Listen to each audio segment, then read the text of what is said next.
Hello everyone, welcome to my live stream. My name is Denise Hutchins and I'm broadcasting to you from Studio Mikarts. Our charity of the month is Tower Hill Stables Animal Sanctuary, and today is the last day that we're fundraising for them. So there are two ways you can help me, help them, help the animals. One, you can donate directly through Twitch on our fundraiser here, or you can just bring your friends to this stream because I'll be making a donation at the end of the month based on my unique viewers count.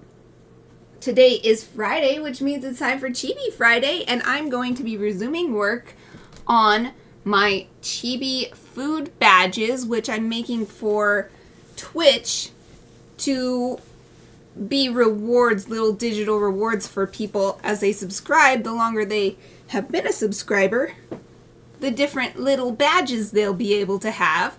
And then when we have lots of subscribers in the chat, all these badges are food, my favorite foods, so we'll have a different recipe happening. I also wanted to show the difference, because today is the perfect time to show the difference between this new Twitch layout that I have, this visual layout, the 3-camera setup. The difference between when I'm working on digital work versus when I'm working on physical work. So what you're seeing now where my cursor is, that is now my desktop capture. And the last couple days with this new layout, that's been my main camera. So I was like, what do I do with my other cameras? And I decided to do what we've always talked about, and as you can probably see over here to the side, the bottom one, my tertiary camera, is currently pointing at Chappy, and that's my little dog Chappy, so she gets to be on screen. My secondary camera up here in the top right is actually pointed at Aoife, but as I always say, she's in shadow, so you can't really see what's going on. I turned the exposure up on the camera itself. I guess I'll see real quick if maybe I can manually turn the exposure up, since it is... I'm going to bring this over here next to it so I can look at the settings while I'm looking at the screen, how it changes. So let's see, brightness, camera control, zoom, focus. Okay, you can't change, so I'll show you this. You can't adjust the exposure at all on this camera, so I can turn up the brightness, but that just kind of washes it out. Maybe it'll help. I don't know. Maybe if I turn up the brightness and the contrast. Oh, hey, that actually does help. It's a weird sort of purple color. I don't know what the deal is with that, but that actually did help. So at least you can sort of see her, even if it's not really. It's like the hue is too purple, so we'll turn it down to the green. Editing right on stream. And now it's too cool. Can I make it warmer? White balance. Oh, white balance is on auto. If I turn it off, okay, it goes super warm. That will cool it down some. Like that? At least you can see her outline. See that she's there. Backlight comp. Does that make any difference? I don't think it's making any difference. What about gamma? Oh, you can see her. I think that's worth it. You can see her breathing. That's Aoife. Yay! So that's, yeah, I'll leave it at this. Hooray! Okay, click OK. There. The window, my window in my studio is shining on Chappy. In fact, I only opened one of my curtains. I'm going to get up and open the other one. You can see my feet.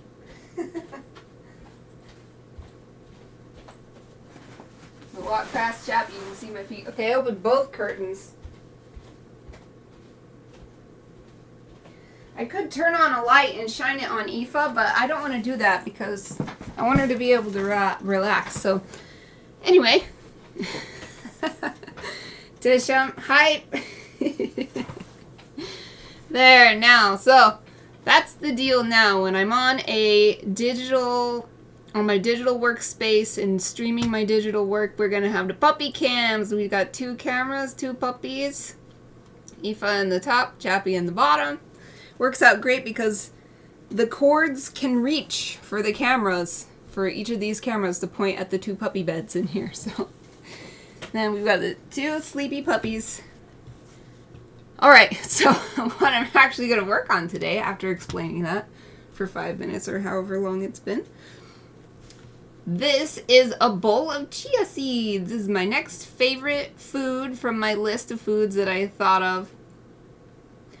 I can't remember which badge it's going to be. I think probably 12-month badge. If we finish it today, then we'll find out because I'll apply it. But I think what I was doing last time was cleaning up the lines, or I just finished cleaning up the lines. And I think that because I don't have that layer style on there anymore. Yeah, so I had finished up cleaning the lines because there's no like random spots showing up. So where this white is, before there were just like random spots here that would show up because there'd be a little teeny tiny single pixel or something. But there's none of that. And so I'm going to click cancel. This baby bok choy. Yeah, I'll just leave this layer. So I'm in this chia seeds folder. I wonder if I'll just put this in here with this. That way I don't have to look at it and be distracted by it. Because right now I want to focus on the chia seeds. And so color swatches. That's for the bok choy. Well, I'll continue using that for the chia seeds. So now we need a new layer. This is going to be base color. And I've got my reference image, I think. So let's open this. Oop, pop it in here. Let's open that.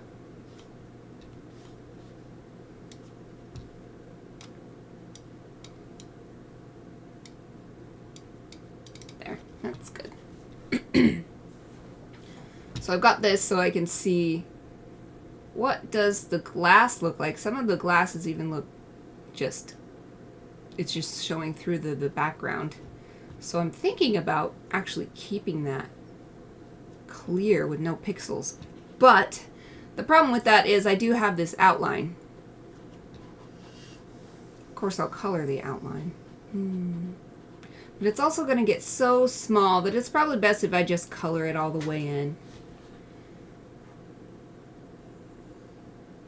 So, I suppose the base color, I'll make one of these grays. Use my Alt. And, oh wait, I have to be on the brush for this to work. So now I hit Alt. And then just pull one of these grays to be the base color. Maybe a little bit.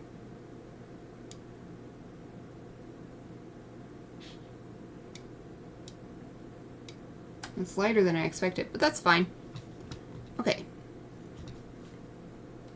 Let me rename this layer Ref for reference. Now make another layer. This one's called Base Color.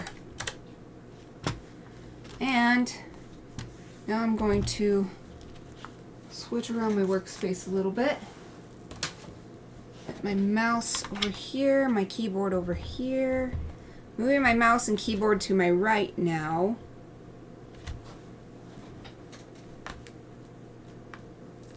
Mouse doesn't work well on this thing I put here. I put my little coasters here. I have a little pack of coasters from Olympia Sawade, but it's not working with the mouse to put the mouse on top of them. Okay. So this is actually great. Teshump got me a new big cool woodblock print, Japanese woodblock print desk mat. So now that's my main mat, and then my Sympathy Kiss mat I put over here, and it's actually great because then my keyboard, when I move it over here for this, when I move my tablet down for this kind of work, my keyboard has a mat to sit on. So yay! I didn't even expect it to work that way until I turned and put the keyboard on, and I was like, wait, this is perfect. Okay. Now we're going to zoom in. And I brush still. Hard round, pressure size, yes. And we just want to fill this in completely. So we'll just do a huge brush. What I like to do is color it all the way in really roughly and then erase away to the edges. That way I don't have this issue that I've encountered in the past, and this is my solution for it, where you color right up to the edge and it looks all right, and then later, oops, my pen went on the floor. My stylus is on the floor. Okay, I got it. I'm trying to get my glove on so that my hand doesn't stick to my screen, to my tablet screen. Anyway, what I found was, like, you know, you'd color right up to the edge and you think you've got it, but then you zoom out to a certain level or you resize, and then the computer has to decide what to do with this pixels that just happen to be right in between. And they're not filled in, and sometimes they become way more obvious. And so by doing it this way, I can be much more sure that there won't be any of those little stray empty pixels that cause trouble later.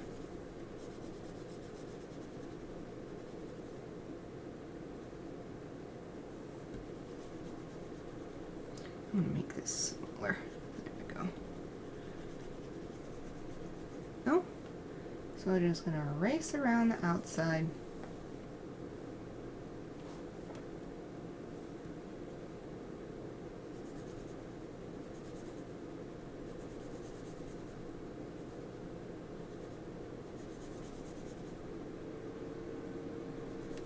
There's probably a faster way to do this, but I quite enjoy the experience. The physical experience of erasing is satisfying, and I'm not creating artwork just to have output. I'm creating it because the creation of it itself is enjoyable. So that's why I do it the long, slow way. It's also more fun for me. So it's a long, slow, and fun way.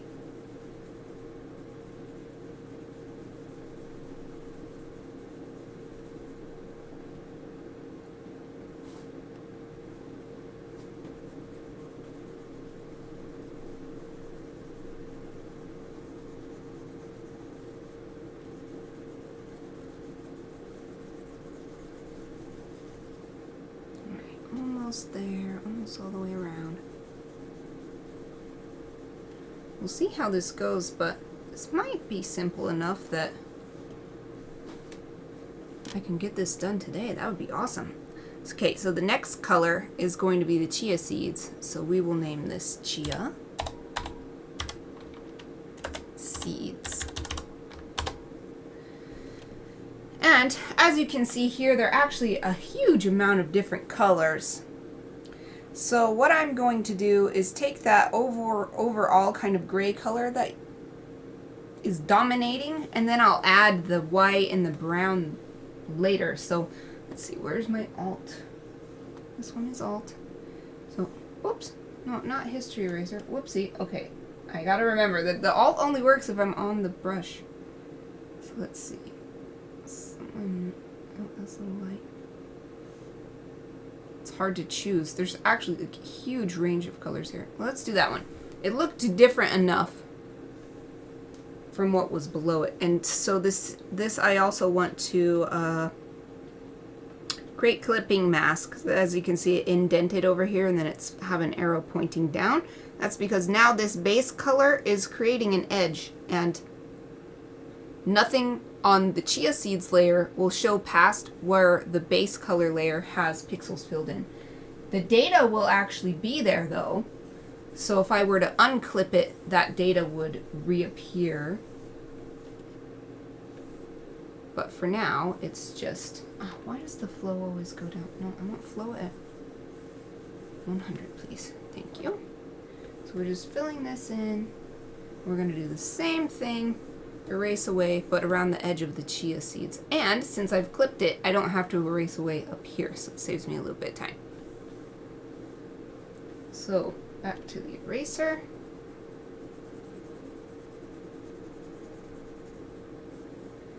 And then I was looking at this. Yeah, you can't really see much of a texture here. So we'll just erase that straight. And then go in here. Actually, I want to bring this back. Whoops, it's huge. Bring this back and have a similar bump to what we have going. Boop, boop, boop here. Okay, back to eraser. Continue erasing away.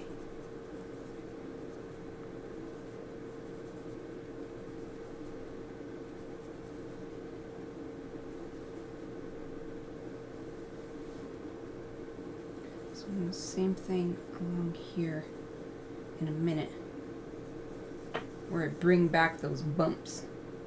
But for now I'm just going to focus on erasing because I don't want to keep switching back and forth, now that I see there's going to be a whole bunch of those shapes to re-add.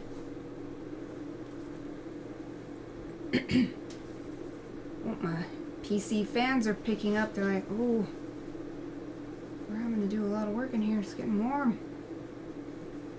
It's also just kind of warm in my room, which is weird because the rest of the house is pretty cool.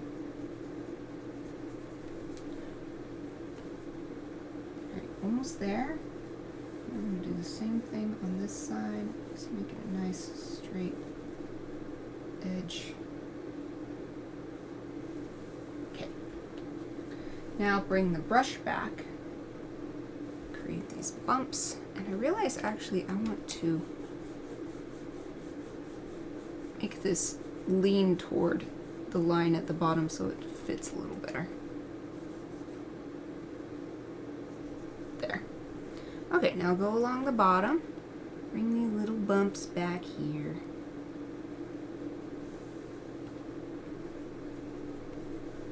And it's nice, since they're chia seeds, they're kind of oblong, but they're also flat, so we don't have to worry too much about these bumps being perfectly round or something, or following the same exact rhythm as the rest of the line. Okay, now we got the chia seeds on there. So what I wanted to do to try to get these colors on here, I'm not doing an experiment. And I don't do this as much on Photoshop, so I'm not sure how well I can make it work. But you can change brush settings so that they create a repeating mark with some random noise, not noise, but the repetition is random, the shape is random, so that it will look like these chia seeds up here. So to do that, create another layer, white seeds, just call it white seeds, and then we're gonna group it, wait, no, what is the shortcut for? Because Control G, I had to reinstall my Photoshop, so the shortcuts that they used to be, that they changed from, that I am used to, are not what they are anymore. So I have to just right click. I hate it when they change shortcuts because you get used to it. It becomes second nature. You're not thinking about what you're doing when you do the shortcut. And then when they change it, it's like someone changing what a pencil does. Like, no, the tip of the pencil doesn't write anymore. Now the tip of the pencil erases. That's the same kind of thing as what happens when they change that. So anyway, a little complaining for me, but it's fine. So now I am going to see. This is way easier in, let's see, maybe I can change this one. It's way easier in Clip Studio Paint. For some reason it feels more straightforward and they have more you can work with. But, let's see, new brush preset.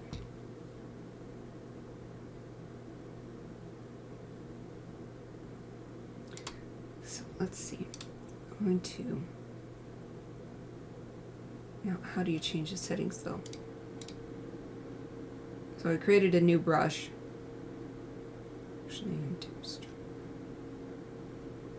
How do you change it though? Convert is what? How do you change stuff about it though? Append, import, rename, delete.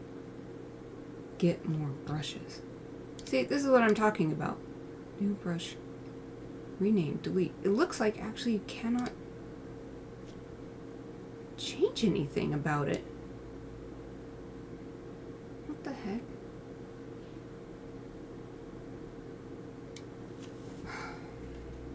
Plus. Code tool settings.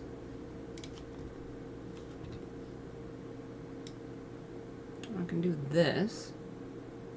Okay. Okay, I'm gonna do that. And what else? You can't change anything about it, like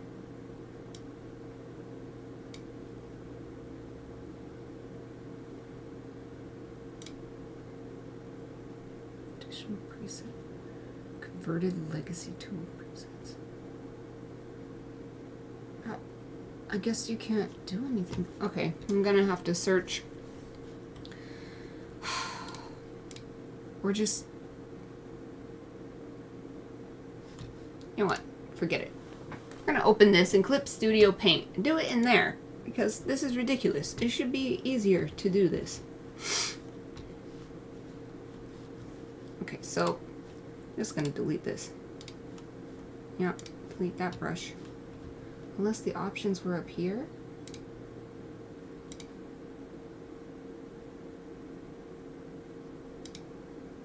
No. So what I want is repetition and distancing. What's this? Oh! I finally found it. Gosh, why isn't it just here where you can just right click and open this?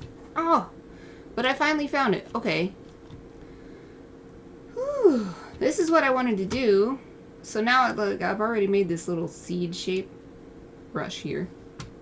This is the stuff I wanted to work on. So scattering, that is what I want. Scatter, scatter. And so, okay, so you see it's coming apart and creating lots of these little count jitter. And shape dynamics. Size jitter we don't really want. The seeds are going to be all the same size. But angle jitter we want because we want them to be at all kinds of different angles. So we want them to be all over the place like this. Roundness jitter we can do too, so that they're all kinds of different angles, although some of these are way too thin. So maybe not that much. We're going to keep a certain... Okay, we won't do that because it's making some of them too thin. Although there's minimum roundness. Okay, what if I turn roundness jitter all the way up, but then turn minimum roundness way up? Oh, but that makes it so it doesn't really make a difference.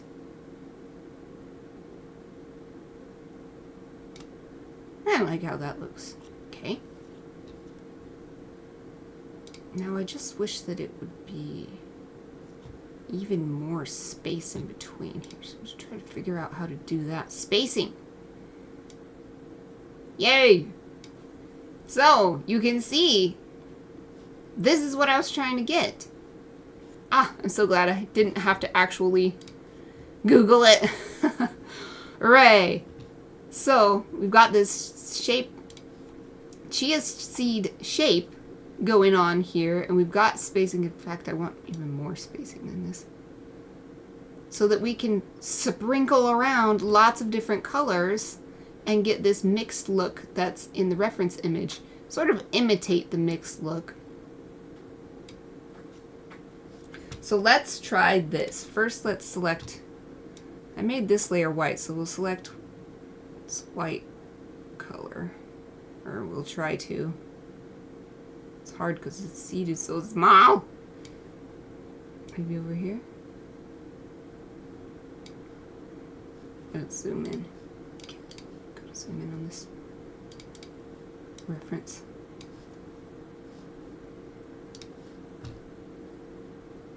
There, boom. Okay.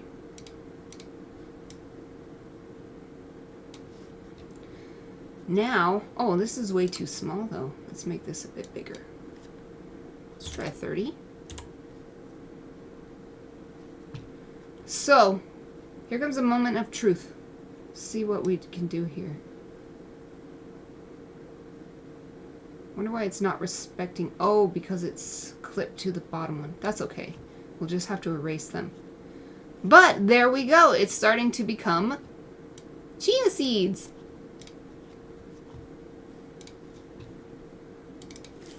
Let's put shadow seeds. So I'm going to pull a shadow color. That's good enough. Let's do the same thing with a shadow color underneath. So we're going to build up layers of different seeds.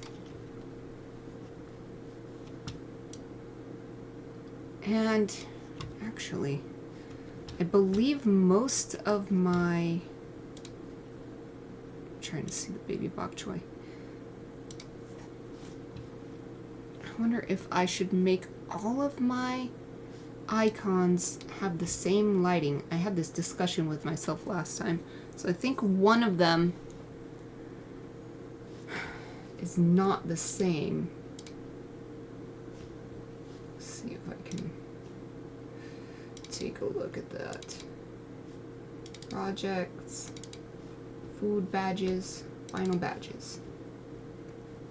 Alright, so top left lighting. This is top middle. This is left. Top left. Top left. So what I'm going to do, we can close this now. No, we don't need to save it. I'm going to flip this reference image. Layer.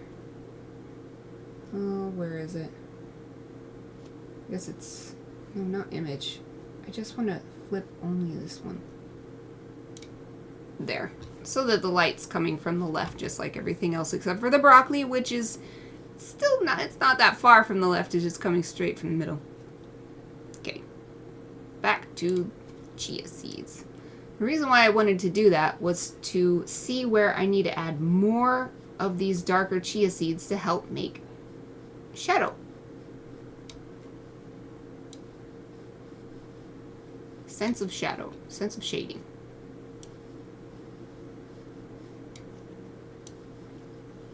Now, a lot of the brightness of the seeds is actually the bowl reflecting more light, but it doesn't really matter because if the overall effect is sort of naturalistically inspired, then that's what I really care about.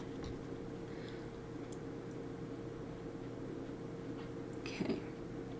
So we've got shadow seeds. There were also these brown seeds in here, so let's do brown seeds next.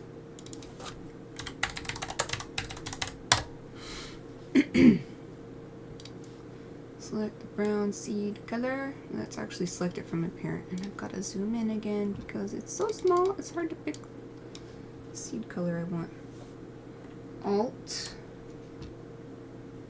There's actually a couple different ones based on if it's in shadow or not. Let's pick this one. Looks kind of in the middle. Maybe this one's more in the middle right here. There. Alright, back here to chia seed bowl. Adding these brown ones in.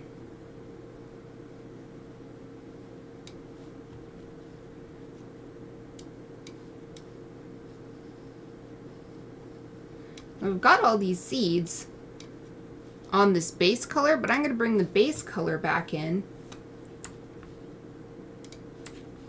on top and call it gray seeds.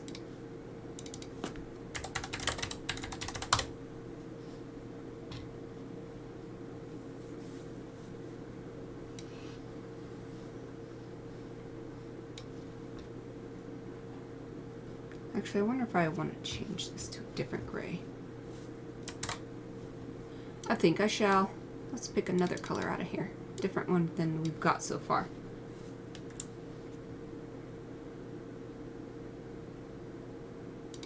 A lighter gray color.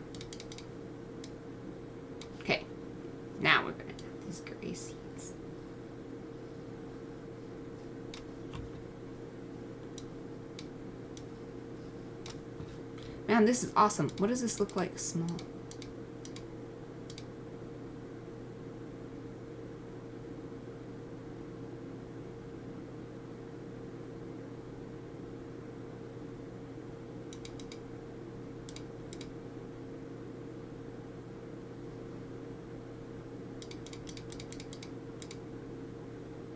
think maybe we just need some more layers of these same colors. Or we could do some different colors. It doesn't have to be all the same. We have a whole bunch of information in here. Why not? Call these ones dark brown seeds.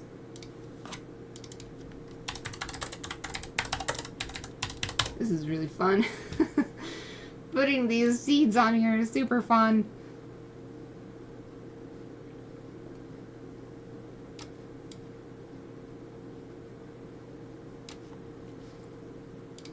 Let's get a really dark, super dark color.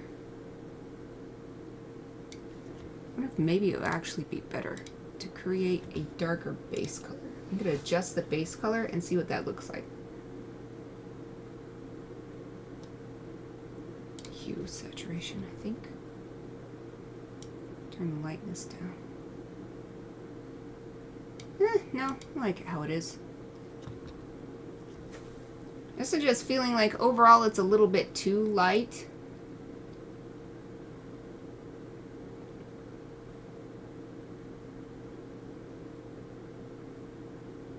But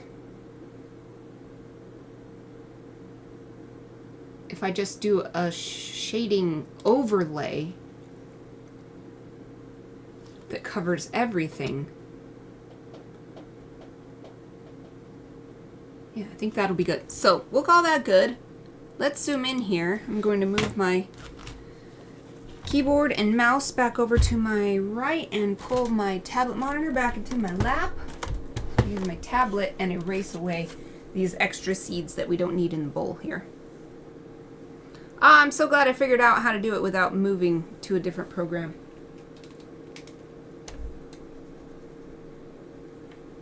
I knew there was a way to do it, but it used to...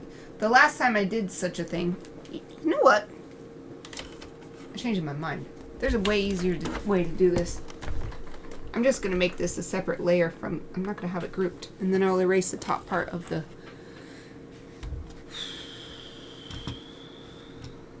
top part of the chia seeds. So I'm going to take all of these and...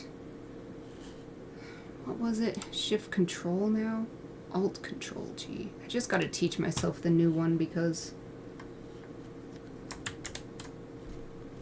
I'm glad you don't have to do it in that order, because Control Alt G actually works better for me. It says Alt Control G, but maybe the order doesn't matter. Because Control is my pinky, Alt is my index finger, and then I use my other index finger to get G, and it goes from left to right. I guess it says plus and not an arrow. Anyway, I need to learn that because every time I have to reinstall Photoshop, which is actually way more often than it ought to be. Wait, it's Control-Alt-G. It resets all the settings. That's the only way to fix the problem that I have, that many people have, that Adobe is aware of and has not fixed for years. So anyway, now you can see that all those seeds on the outside have gone because instead of having the chia seeds clipped to the base color, I have the chia seeds as its own layer. It's the like parent layer, and then everybody else, all the seeds are clipped to it. So all I have to do is actually erase this top part.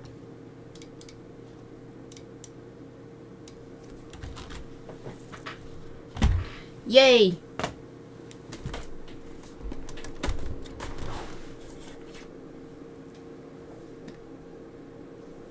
So just go eraser and erase away.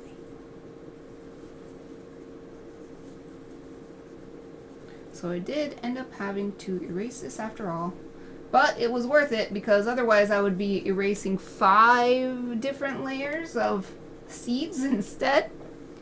This is going to be much faster. So you see that the chia seed layers disappear too. The data on the seed layers is still there, but because the parent layer is disappearing, you can't see them anymore. The masks cover only what is visible in that clipped layer. Okay. There! Though I still think this could be a little bit more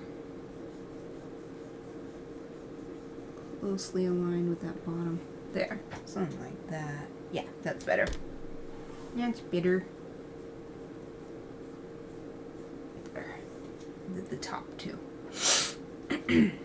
Yay! Okay. So now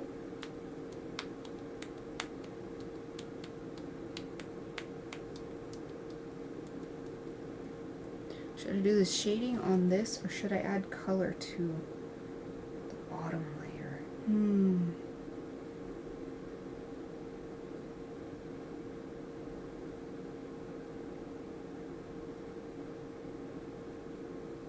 It's tough. Coloring glass is tough.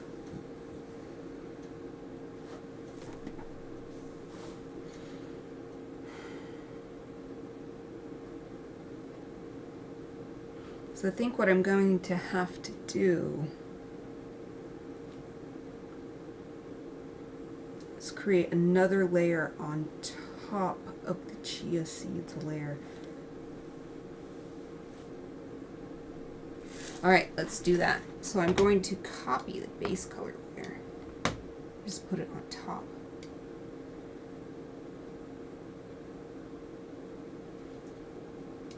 And what do we call this? Glass bowl. Glass front.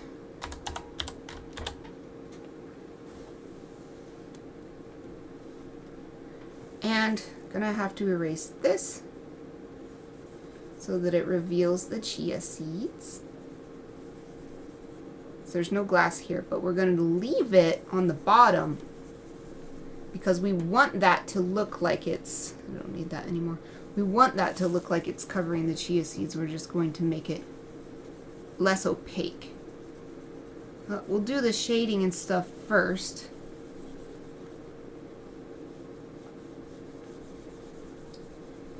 Get that nice and solidified. Then erase and see what that's like. Or not erase, then work with the opacity. I think I'm gonna have to make sure, using my stroke technique, that I actually got all of this glass front layer off of the chia seeds, because it's hard to tell with all these other colors appearing underneath whether I'm missing any pixels.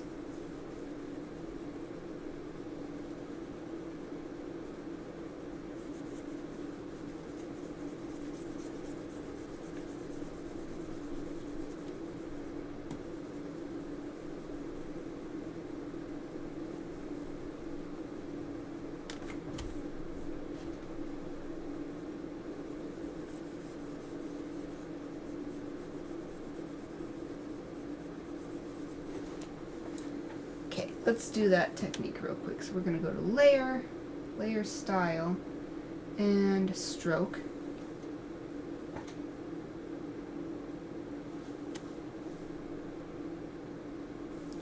It's white right now. What I like to do is choose a really bright, vibrant, ridiculous color that would never be in this image otherwise, and then you can really tell.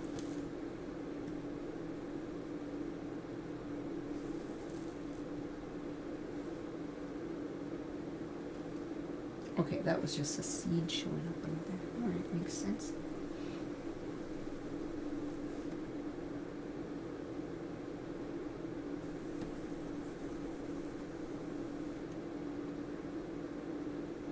So I actually did a pretty good job. Oh, look. Here's what I'm talking about. I could not tell that that was still left there, but with this bright green outline, it's really easy to discover. So that's good. Let's go ahead and put this on these other layers just to see what we've got going on. Make sure there's no holes or stray pixels. Seems good on there. Let's put it on the base make sure. Oh, look at that. The base, erase that. There was a little stray pixel there.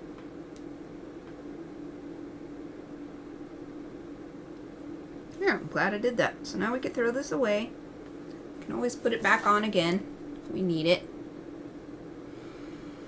Okay, back to the glass front layer. We're going to turn it back on. Zoom out. And so let's start with the dark colors. We've got this one. This one. Having a hard time selecting it. It looks way darker than it actually the darkest color is like up here. Zoom in.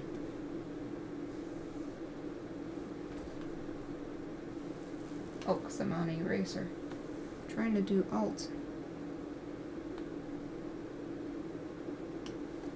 I'm still on this funny brush. I want to go back to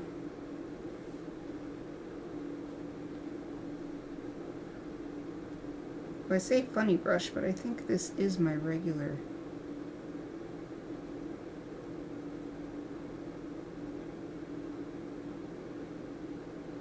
So it's not showing that pressure is going to work.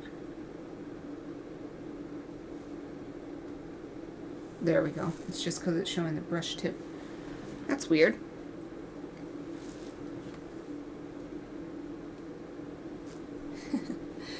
I just realized that you can't see Aoife's head anymore. You can only see her body and her, mostly her front feet. Okay, so I've got kind of brush I want. I've got the color selected, I think, which looks way lighter than it seems like. But that's gotta be right. Selected directly from there.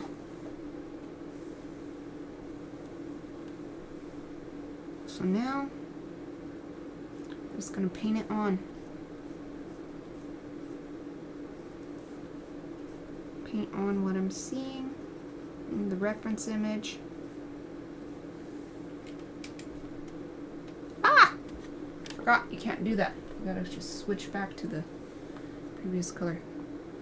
So the way I'm doing this, oh yeah, and I need to lock my pixels. Oh yeah, I've been using the texture book. Well, I don't want texture on here. So with my previous, that baby bok choy, my previous one of these icons, I forgot that I was using a nice texture brush, and then I had to go back and do it. The word manually comes to mind, but that's not exactly what I'm trying to say. I had to sort of fake the texture by adding it on the edges everywhere. And then I just remembered that I had to do that last time, and I was like, oh no, I need to switch to the texture brush. But then I also thought, this is a glass bowl. I actually don't want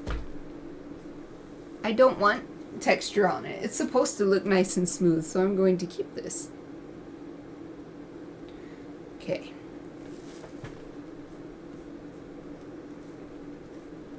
I might switch to a softer brush though to help with these transitions and make them seem more gentle. Something like this. Just on the edges though.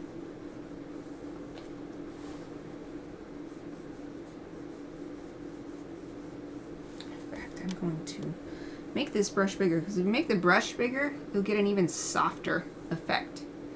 And then just bring it back using the hard brush with the previous color. And get that nice hard edge, because we want a hard edge here, because this is the ledge of the bowl hanging over.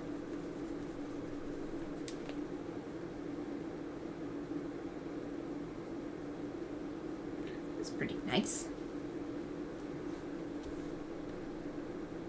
And then we've got a big amount of this gray over here, and it's really soft, so we're just gonna go Oh, but I'm not on the right brush. Not this one.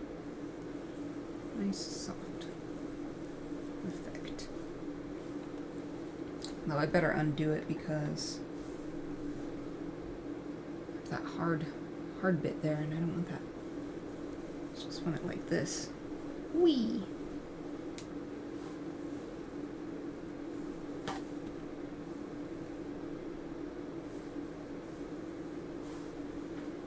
Alright, where else am I seeing this color? I guess I can just fill in the bottom and then bring the previous color back. So this whole side of this bowl is a lot darker than the other side.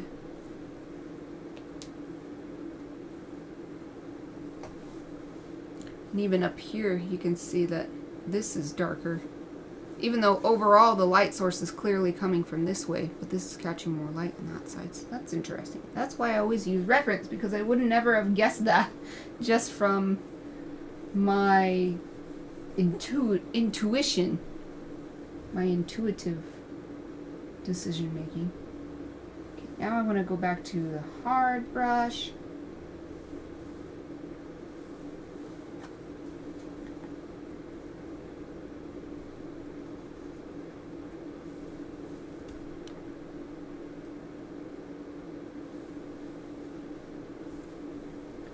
Got a dark bit right here.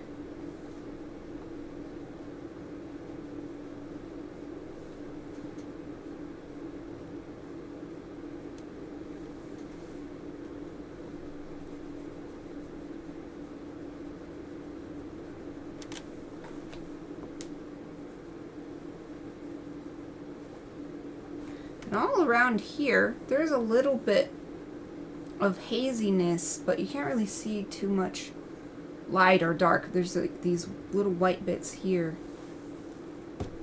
But I think most of this dark stuff is on the outside.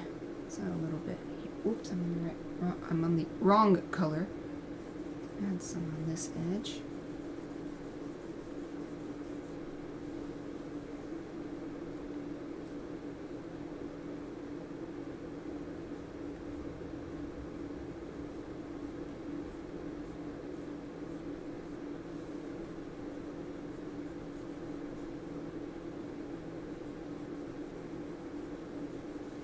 And of course, it doesn't have to be perfect, just as long as we're getting the idea across.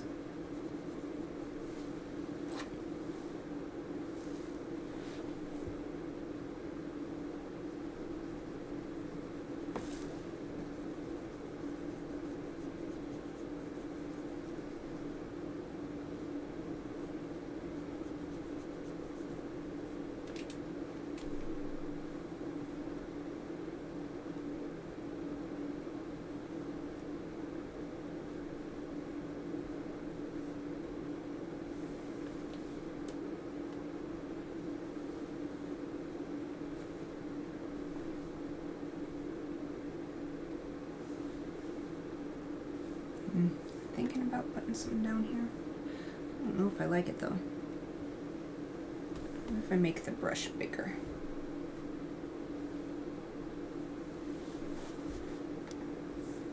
It's hard to make it follow the line. If I zoom out.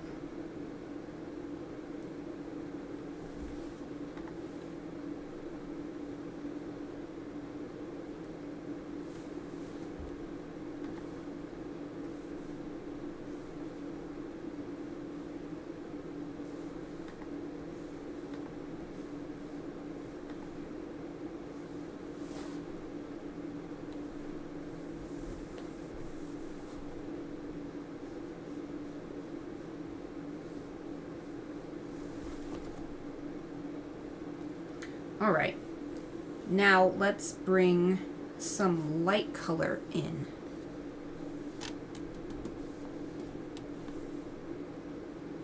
This almost looks white. Maybe it is. And I don't really want to mess with what I've created right there, so I'm going to create a clipping mask, and we'll call this all white.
Oops, wrong color.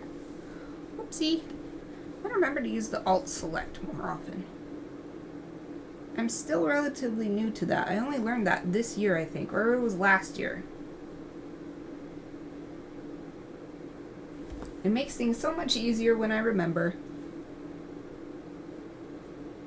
But I've been doing digital art in Photoshop for so long that it's really easy to not remember. Alright, so I don't really like this little white strip right here, so I'm just going to take that away. Maybe I'll add one in here. Looks like I did not draw this exactly as it appears in the reference, so I'm having to make a bunch of stuff up. Just trying to use the logic of what I'm seeing.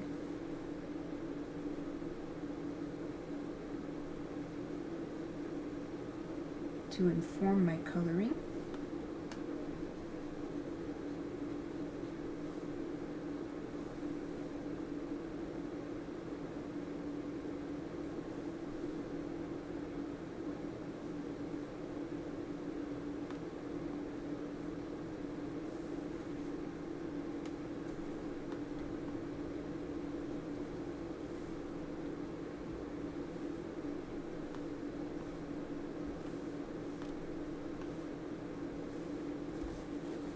Just realized I've been coloring back, but I'm on a different layer.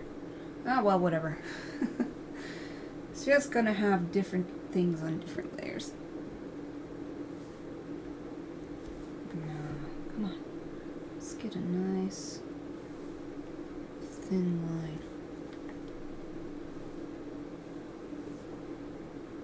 So it's actually more this side. I need to get something like that. Right here.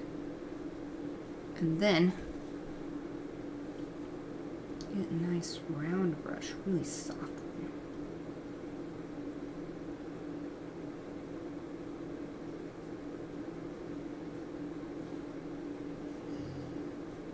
Ooh, Leaf is having a growling dream.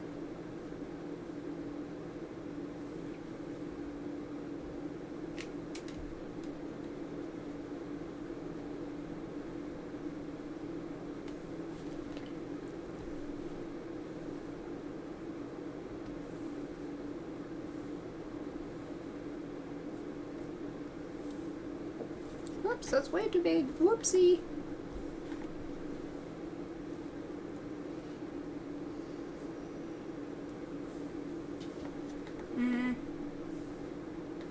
Okay, maybe a little bigger than that, but not as big as it was.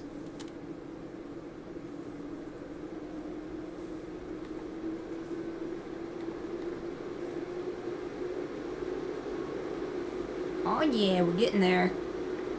PC knows it too. Let's turn up the fans.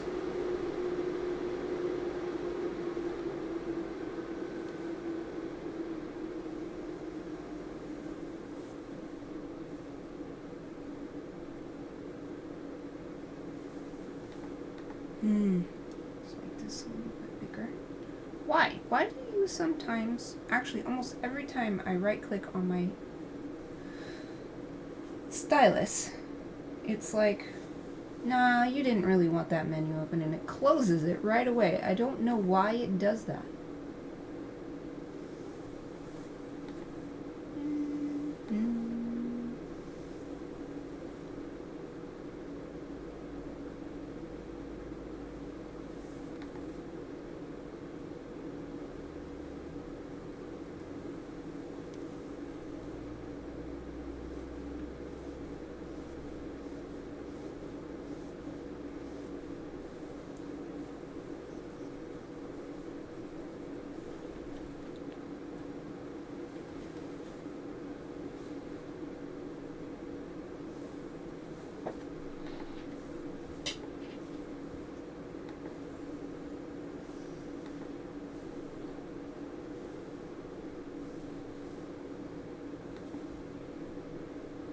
I think maybe a soft brush will help with this.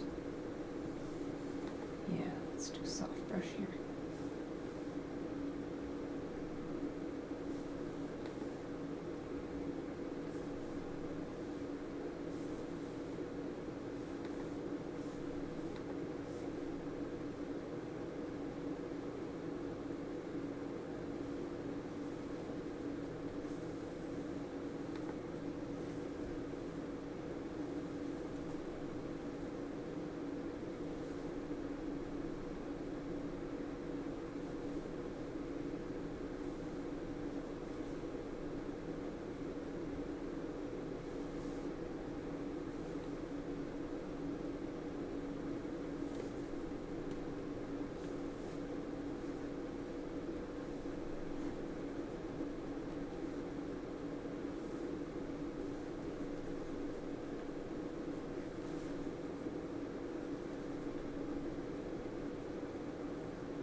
It's hard to match the curve of this bowl. Oh, that's good enough. Yeah.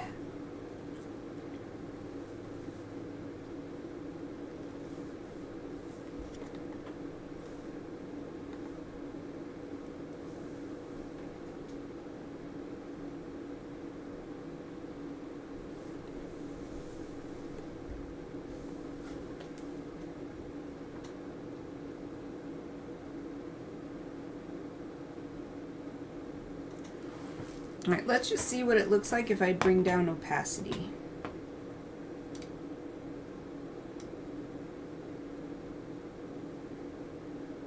Oh, I'm just doing it on the white. Okay, so I'm gonna have to...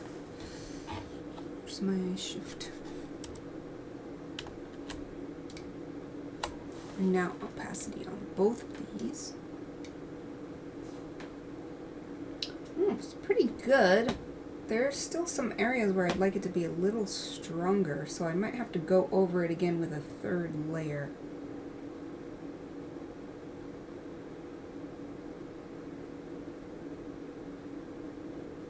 Because this looks about right for the opacity, the glass's opacity. I mean, maybe even a little less. There's also... So we can do something like this with opacity and then take the, oh, I can't remember what these are called, but it's like blending style or something like that. We can change this.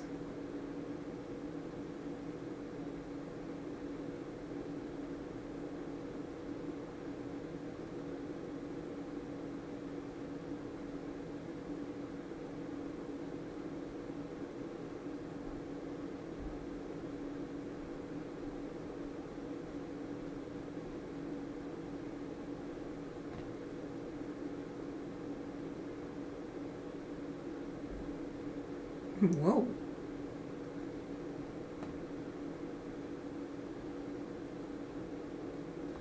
I'm not sure.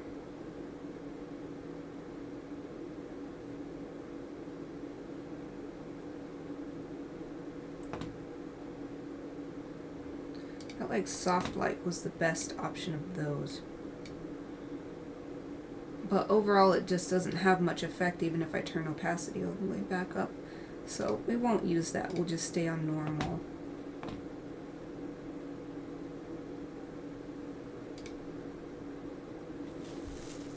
Let's see.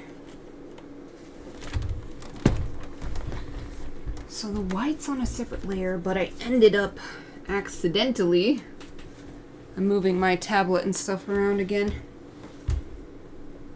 So my tablet is back up to normal monitor position.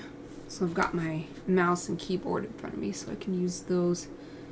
It's way easier to use those for this kind of thing where I'm just clicking options and typing numbers. So what if I take the glass front and it's the only thing I change opacity for? Yeah, I feel like 50. 50 has a really good effect of looking like a transparent bowl, but also having...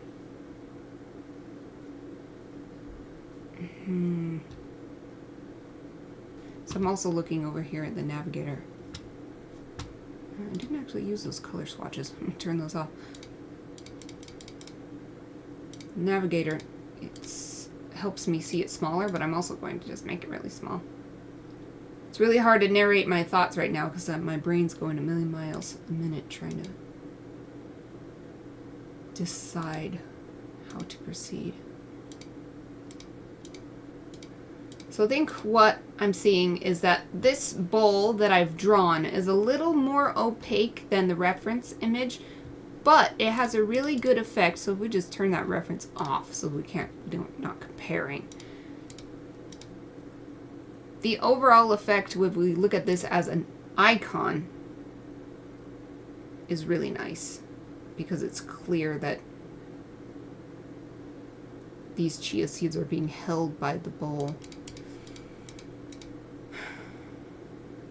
But it might be good to just try more opaque or more transparent. So I guess the issue with this is that we like losing.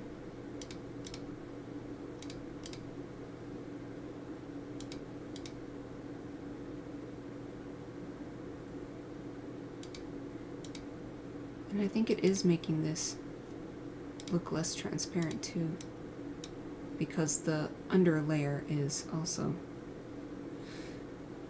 Let's wonder if we unclip this. Can't click that to unclip it. Okay, release clipping mask. So we would have to clean that up a little bit, but what if we did it this way? And this is at 50%.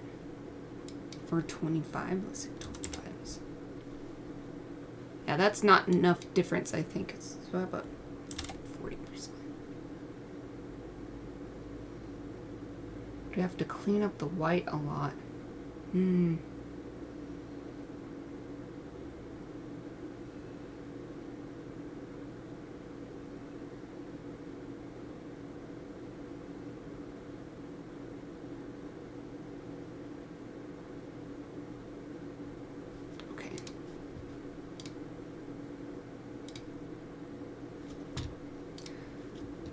There's another option. I just realized. I can, so I'm going to copy this so that I don't have to worry about, oh no, what if I don't like it? So we'll just turn that off. So we've got another copy. The other option we can do, so let's put it at 50, because 50 is what I like the most. But I feel like I want it to be still a little bit more transparent right here. So we can actually erase using a soft, round brush. Make it huge so it's super, super, super, super, super soft. And that's right, we can't get it to like a nice size. Let's say this 500. And we'll turn the opacity down so that it's not erasing too much at once. Let's get that reference image back up. So like over here on the left side of the bowl in the reference image, you can't see as much. The light's hitting it. But over on the right side, and especially in the middle, so the right side is also getting reflected light. But in the middle, it seems a little more clear. So I want to erase. So we're taking all of the color away. Not just the shading stuff. Although 21% doesn't seem to be doing enough. Let's try this. Let's get bolder. Is this actually erasing? I feel like it's not actually doing anything. It says eraser. Oh yeah, it did. Okay.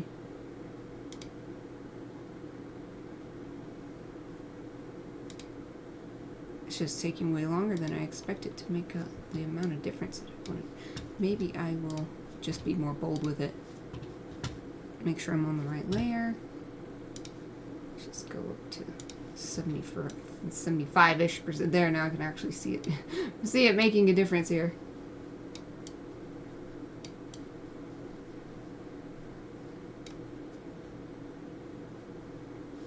It still seems like it's not cutting all the way down to the base layer. I wonder why.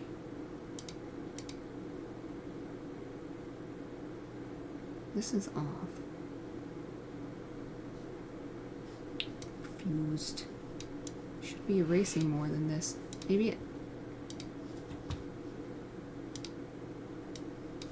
If I just do 100%. You know what? It's actually not... It's not erasing all the way. Is there another layer that I can't see? Oh, it's because the pixels are locked. Okay. I was so confused. Oops, didn't mean to ensmall that. Oh man, I'm way past break time. I've been so deeply into this, I didn't realize. Okay, so now we're gonna go to 50% opacity. Okay, so this is making it. This is the difference I was expecting it to make. Holy crap. Ah, that's more what I needed. Excellent. Yeah, I think I need break time too. My brain is starting to get a little fried. It's really hard to draw glass.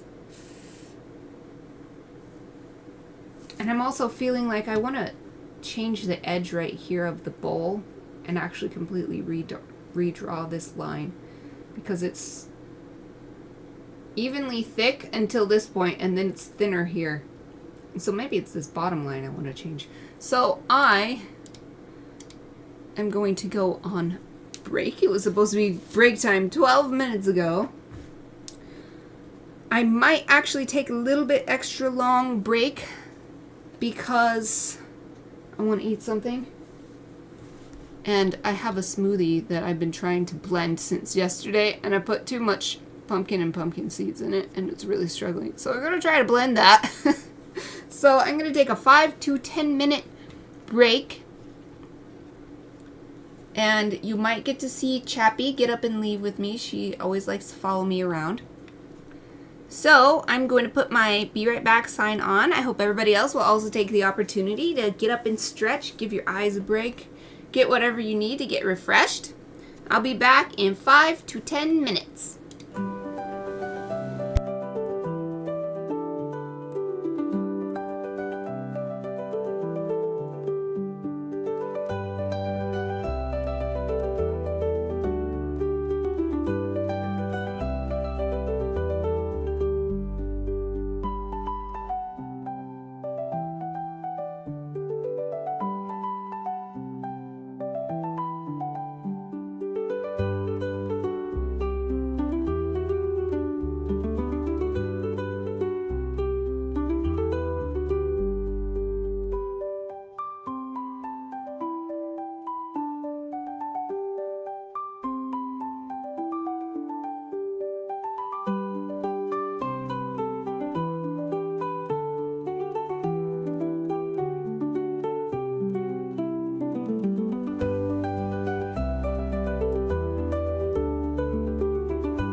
everyone, I'm back! Sorry that break took twice as long as usual, but I got my smoothie blended at last. I have learned my lesson not to add so much pumpkin and pumpkin seeds when I want to make a tasty chocolate pumpkin smoothie. I had to keep dividing it up and then pouring it into other containers so that I could add more water so that it would blend. Oh my god. Oh. Learned my lesson. It took 20 minutes and I've been trying to get this to blend since yesterday. I don't know. I create weird problems for myself. Anyway, let's get back to working on this cute chia seed bowl. Now that I've had a nice long break from looking at it, I'm actually really happy with how it's looking. So I think I'm going to do what I said, the first thing. Update this line here, how the glass looks thicker here. I might just get rid of this one here as well because it's kind of out of place with the way the shading is everywhere else. So let's do that first. I'm going to move my keyboard and mouse over to my right so that I can pull my tablet monitor down in front of me. And we're going to go to the lines layer. And let's readjust the... So let's see, 500 pixels, we don't need that big. We're going to readjust the eraser so that it's at full opacity and a hard eraser. So let's just get rid of this. Don't need this line now. And we want to increase the space here. I can either adjust the top or I can adjust the bottom. And I feel like the bottom might be better because we even have this little gap right here between the bottom edge on the outside and the bottom edge on the inside. So now I'm going to go to my brush, press Alt, and this one I do want the texture brush.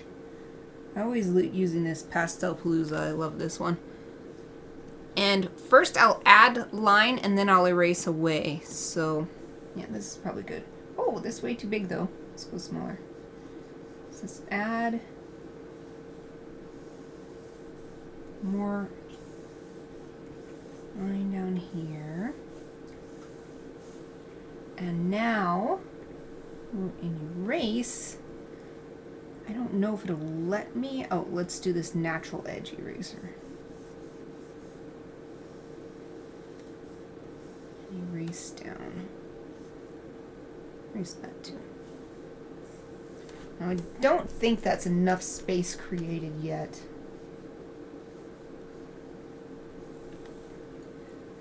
It's gotten a little better here, so I think we are going to have to adjust the top as well. So let's draw a line higher up.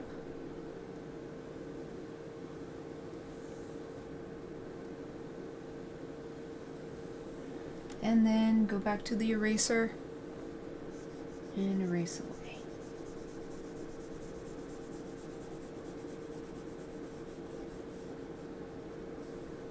And it doesn't quite match the natural texture of these lines, which were originally ink on paper, but it's close enough considering this will be a little avatar that's going to be really, really tiny.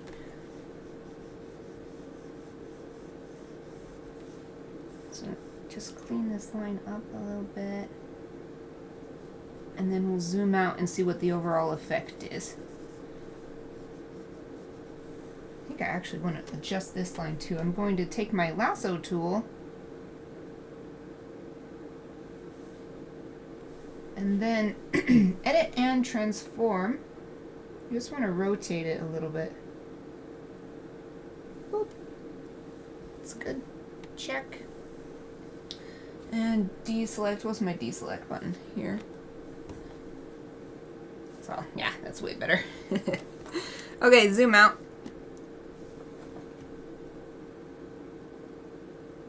That looks much better.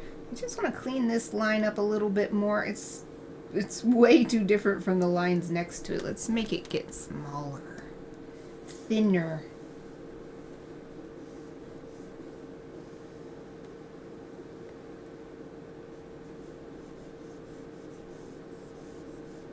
We could tighten up the edge a little bit too.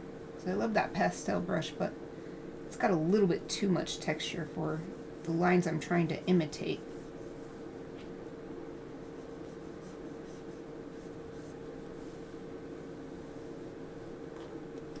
In fact, maybe if I use one of these, it's like pencil and stuff. Let's see what, oh, look at that one.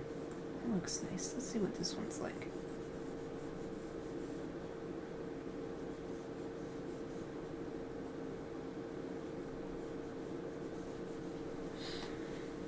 This just makes me think of the reason why you can never really quite imitate the look of traditional media, especially if you're used to using traditional media and then you try to get that same effect in digital media, because it's not just the pencil, it's not just the pastel that gives it that look. It's the paper you use it on that also gives it that look. And none of these major programs have you choose a surface and the tool that you want to use, the digital version of a traditional tool. They just have you choose, oh, this is what I just choose, for instance, HB pencil. But you don't choose, well, I want HB pencil on 300-pound watercolor paper, cold press surface. Or I want HB pencil on smooth vellum finish sketchbook paper or something like that. That has just as much effect on the outcome. So that's why I can't really get this same texture here, because this texture is a mixture of the ink, the pen that I used to apply it, and the paper that it was applied on. Oh no, I wanted the eraser. I wanted to clean this little nub up. Yep. Okay, let's see what this looks like. Ooh, that's much better. As I'm always saying, it doesn't have to be perfect. I still think this side is a little bit wider than this side, but overall it's much better. So let's save this before I forget. I don't think I saved before I went on that 20-minute break either. So hooray! Now, I think what I want to do, so we've got this one that I erased, and I'm quite happy with it, so I'm actually just gonna, wait, you know what, I have an idea is to have another copy of the white, but we don't need this one anymore. We're gonna put this one in the trash, because it just helps my computer. If I don't have a bunch of layers creating more data for the computer to try to deal with, also saves me hard drive space. So we've got the glass bowl, we've got the white layer on top of it, and then I saved this bowl white layer. I'm going to clean it up so that it's not sticking out, because it's not clipped to a layer underneath it, and I don't want to clip it, because what I found is that whatever I change about glass front copy, the bowl white copy that's clipped to it changes too. So I want these white highlights to be able to stand out a little bit more. So we're going to, I don't want this natural edge anymore. I want this hard round pressure size eraser. We're going to just clean up these edges so it's not sticking out. And then play with the opacity of this, because I don't want it 100% opacity. That's too much. We'll just play with it a little bit as a separate layer on its own and see what effects we can get. I'll definitely need to use that technique to check for stray pixels here, because I've got this really soft part, so it's super hard to tell if it's going out. So this is going out to, actually I'm going to turn off the seeds. So yeah, there I can tell if it's going, I don't want it to go on the seeds here, because these highlights are meant to be constrained within. They are only showing up on the bowl. Without the bowl, they don't exist. So we don't want them on the chia seeds that are sitting out on top. So we're going to clean that up. Okay. So that's pretty good. I think I got everything that was sticking out. Okay, so we can turn this back on. So you can see the overall effect. Looks pretty good. And this you can tell, is just a white chia seed, but it's right next to it. So it looks like the white's hanging over there. It's not. Okay, so now I'm going to lift up my monitor again, because once again, this is a thing that's easier to do if I can just look at it like a regular monitor instead of in my lap, and also use my mouse more freely. So I just want to start with little opacity change. Yeah, that might do it. It looks really good. We can look at the reference image and see. So maybe it could be a little more transparent. Oh, 75. It looks really good. Let's turn off the reference layer and look, what does it look like when we make it really small?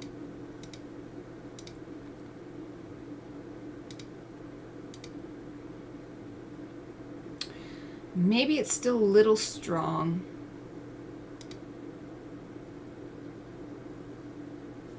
The white. So what if we jump down to 50? Because this is actually going to be like this big. When it's finally down to icon size for Twitch. So we don't want the white to stand out like a sore thumb when it gets resized. So the 50% seems pretty good. So let's leave it at 50%. And we're going to be coloring these lines too, so they won't stand out. They're standing out like a sore thumb right now too. So we're going to fix that. For now, I wanted to continue working on this bowl color. Now, I can add a little bit more. I have this base color, which is the bowl shape, which I took this glass front copy from and then just erased the chia seeds area. So I could enhance some of the shadows. So there's some areas like right here where they could be darker down here. So let's just try that.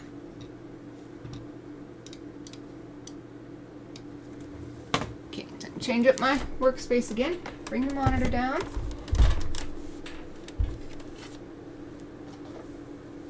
And let's pull a darker color.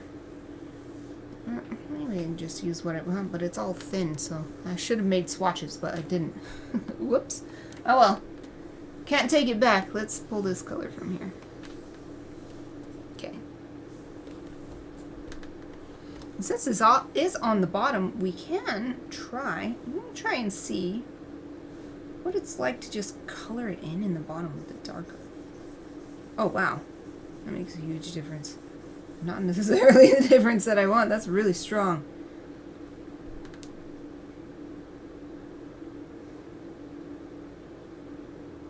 It's actually not bad, but I don't want to fill in the whole bottom with it. Let's just focus on these little shapes here on the sides that we're seeing.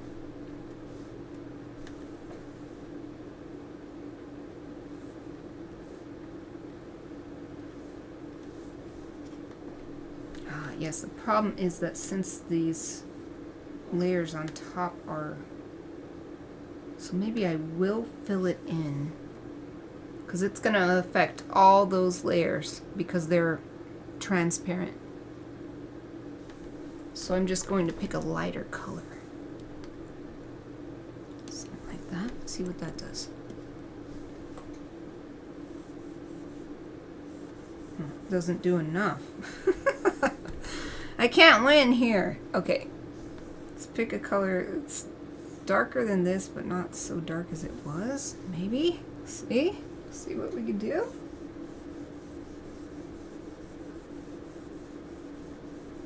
I suppose what I could do is select these and then deselect.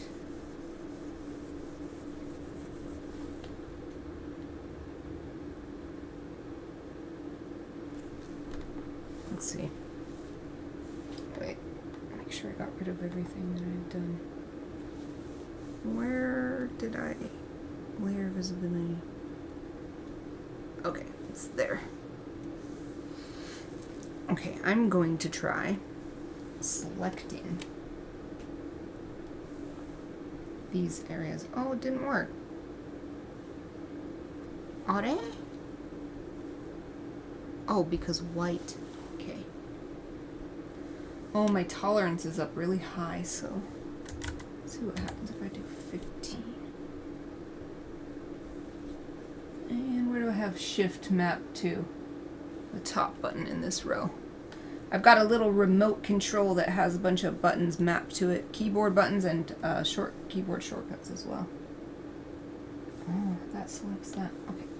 Let's unselect that. We want Alt to do a minus. Circle there. I want it to not go on these white bits. So now select inverse so that it's selecting that outside part. And let's try and see what it looks like if we do this.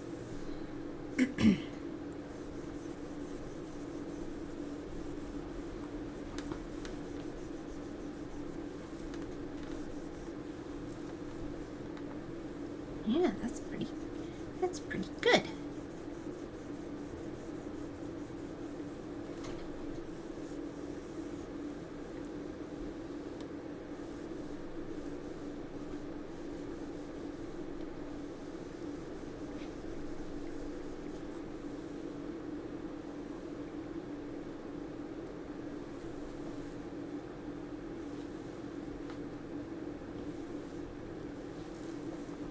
Bring back this bottom edge a bit.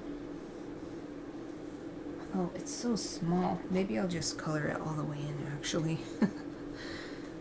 We'll use the outline to create that lighter edge at the bottom.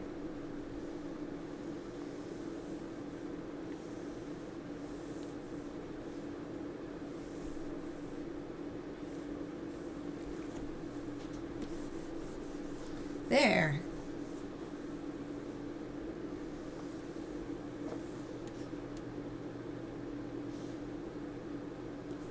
Let's create a soft edge here, moving up.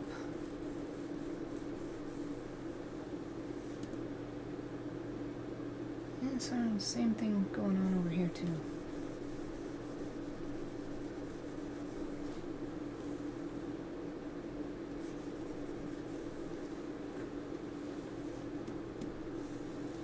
And deselect.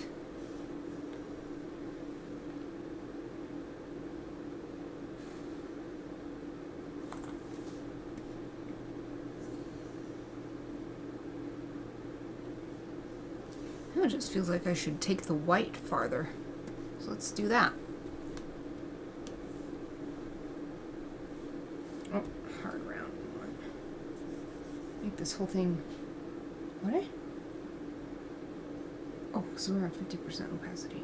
Oh, dang, we're gonna have to do. Okay, we can't do it on this layer. We're gonna have to do it on the base layer. Why is it still...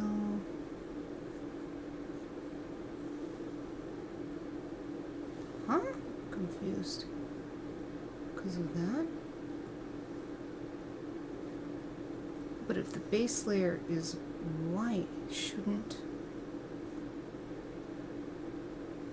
I guess this color isn't pure white, is it? Nope.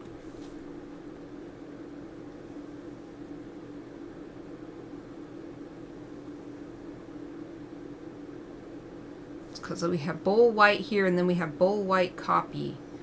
So I guess I'm going to have to change one, make another copy, and then apply that. Okay.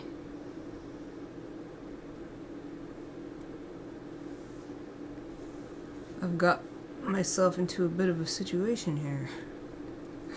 Okay. Still not doing what I want. Oh, because there's gray. What? Why?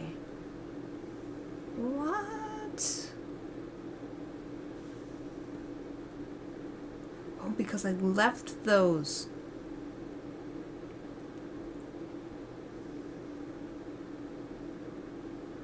I'm just gonna have to leave it. It is what it is. It's so complicated now. I've illustrated myself into a corner.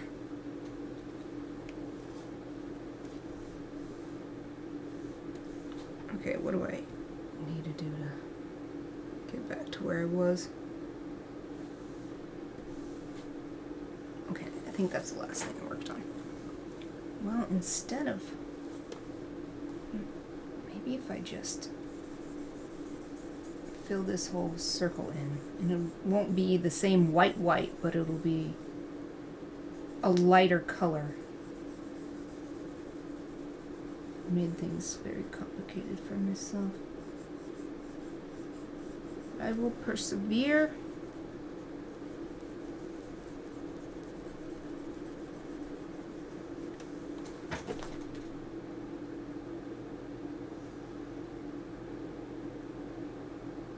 I don't know what this little line is.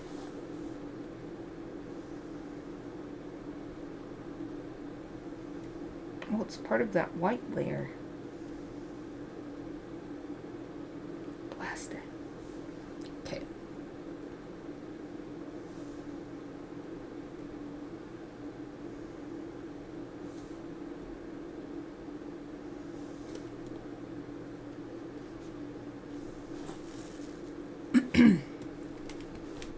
What kind of eraser do I have? I don't know. Okay, that's kind of what... I'm just going to try to erase this. Hopefully not erasing any of the white bar. Ah! Got the same thing happening here. Because I forgot I was working on a separate layer and ended up adding gray on here.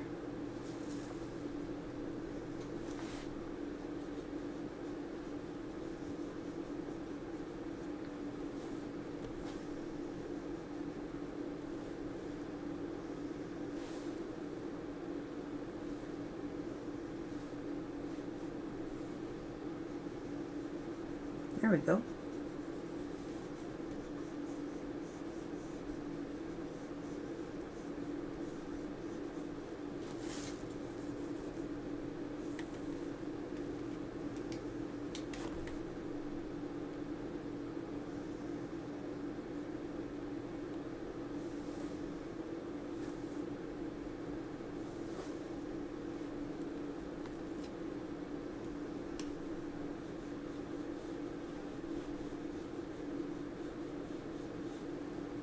I'm going to angle this line different too, or at least erase it. Let's see, go to lines.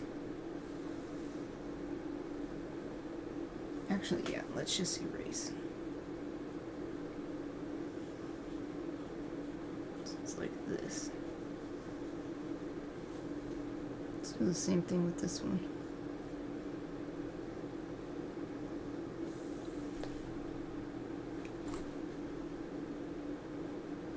That's better.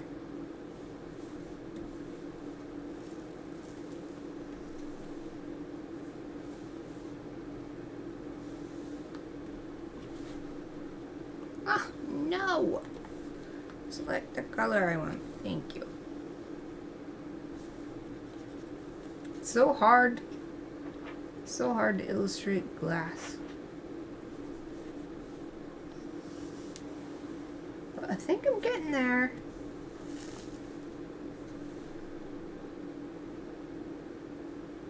Oops, I erased a little too much. I just wanted to smooth this out a little bit.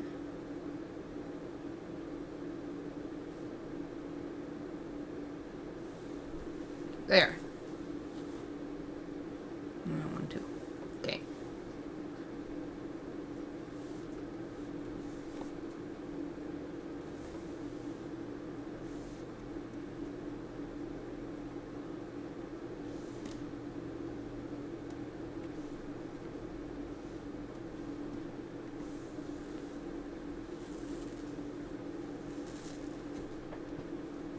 I'm gonna see. It's hard. It's hard. Okay. What? Oh, I'm not eraser. To see about adding more lines up higher. So I'm seeing a lot more interesting shapes happening than what I've included. What are the shapes like? Just swirls. Just like interesting swirls are happening.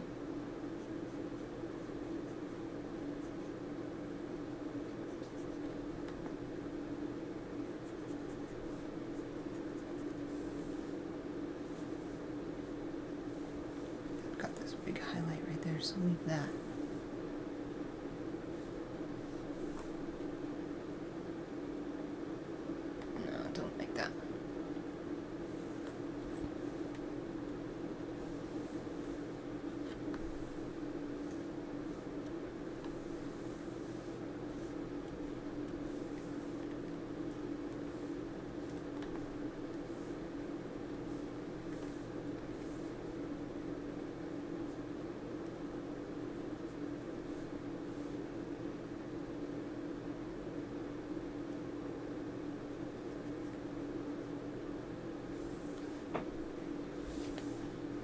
Alright, that's fine. Let's look what it seems to be when it's small. Oh, it looks really good! Okay, I think I'm happy with this. With what I've been working on. The shading for the bowl, I feel like this is enough. It gets the idea across. It looks like a bowl full of chia seeds, but there's still more stuff to work on. Not least of which is coloring the lines, but I also wanted to add on top of the chia seeds layers shading, maybe highlighting, but I wanted to do shading that sort of, I put shading, forgot the A. I wanted to just enhance what we already gave the idea of by using the different colors of seed-shaped brush. But I wanted to enhance it with something that applied to everything so that we don't have these flat colors all over the whole image. So I want to select what seems like a nice dark color from here.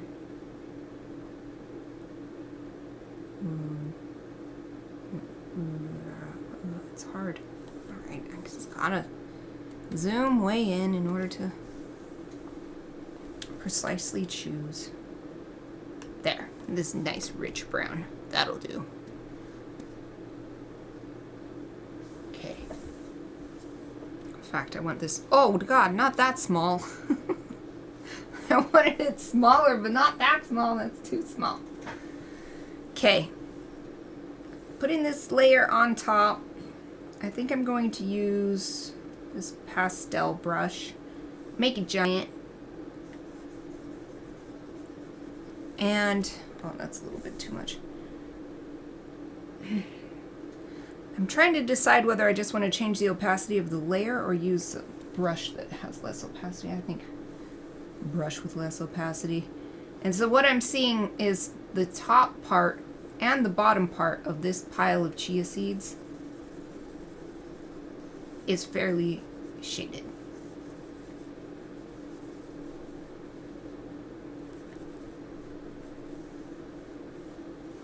There, that's all I wanted to do. That's all I wanted to do. Maybe I'll add this a tiny bit. Oh, no, that's too much. Something like that. Something like that. There's a little bit more. Nah, flattens it. Nah. Maybe more at the bottom, though. Okay, good. Good! Hooray! Save. Nice. And I didn't even have to do anything with the layer opacity. Nice! Okay, so should I color the lines first, or should I add, I think I'll add white. I need eye white. So I've just been making the eyes white with black lines so that they stand out really well, really high contrast when this icon is made super tiny Don't want this brush though. I want to go to my favorite, hard round pressure size. Oh, not that big either though. It's too big. Ah, opacity is still down. Opacity back up.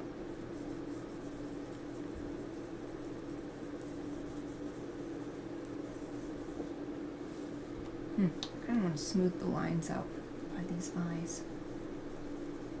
I'll do that real quick. Okay, that's where I want to go on the lines layer and just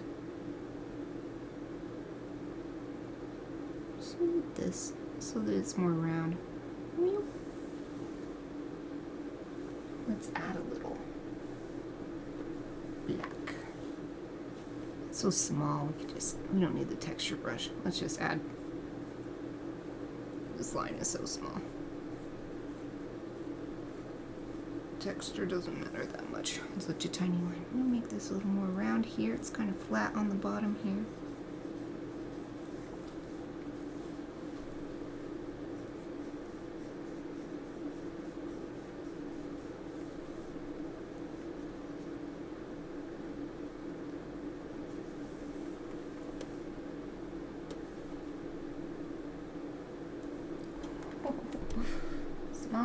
Smaller brush.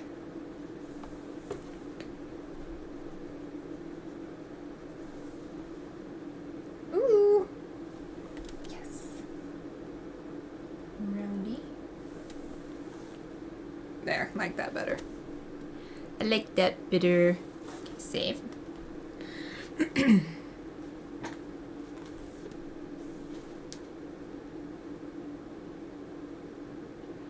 Next, I think just coloring the lines and then adding the adorable blushies. This is awesome. I think we have a good chance of getting this done in a single session. Well, no, I worked on the lines last time, so not technically a single session, but hardly more than one. So we want to lock the pixels on this layer, and as usual, whatever the darkest line I'm going to have is what I'm going to color the entire thing in, except for the eyes and the mouth. So like I said, I want that high contrast so that it really stands out when it gets shrunk down to teeny tiny size.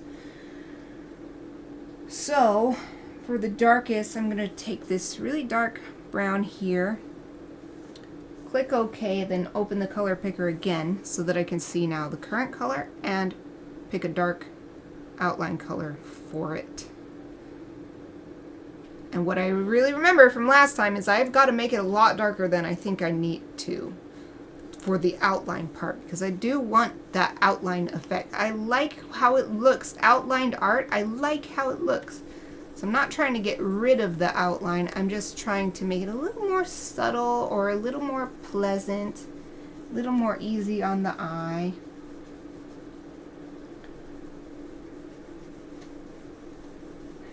I said I was going to color everything in it, but actually I'm just going to focus on this part with the seeds because that's really where we'll have it. I don't even know if we'll actually keep it down here because this is the glass. So the glass will probably be a lighter line for the chia seeds down there. In fact, let's just do that now. So select the darkest color I'm seeing here in the bottom part of the bowl, and then pick a shadow color based on that. I did not check it against the color that I had, but hopefully this will be good. Oh yeah, not bad. I'm just going to color freely, not worrying about boundaries yet, because I'll do that with the next layer of color. Okay, so next, I think all I really need is just a nice line color for the bowl, and then maybe I'll tweak it a little bit here and there to help enhance the lighting. So I'm going to take what looks like the darkest bowl color, probably right here. Maybe here? No, that's the same color. Is it the same color as this? That color's lighter, actually. Okay. And do the same thing. Pick a much darker color than I think I need. And let's color them in. Yeah. So you can still distinctly see the outlines. I'm just going to color up to the point where the chia seed lines are, and then I'm going to zoom in to get that really precise coloring in.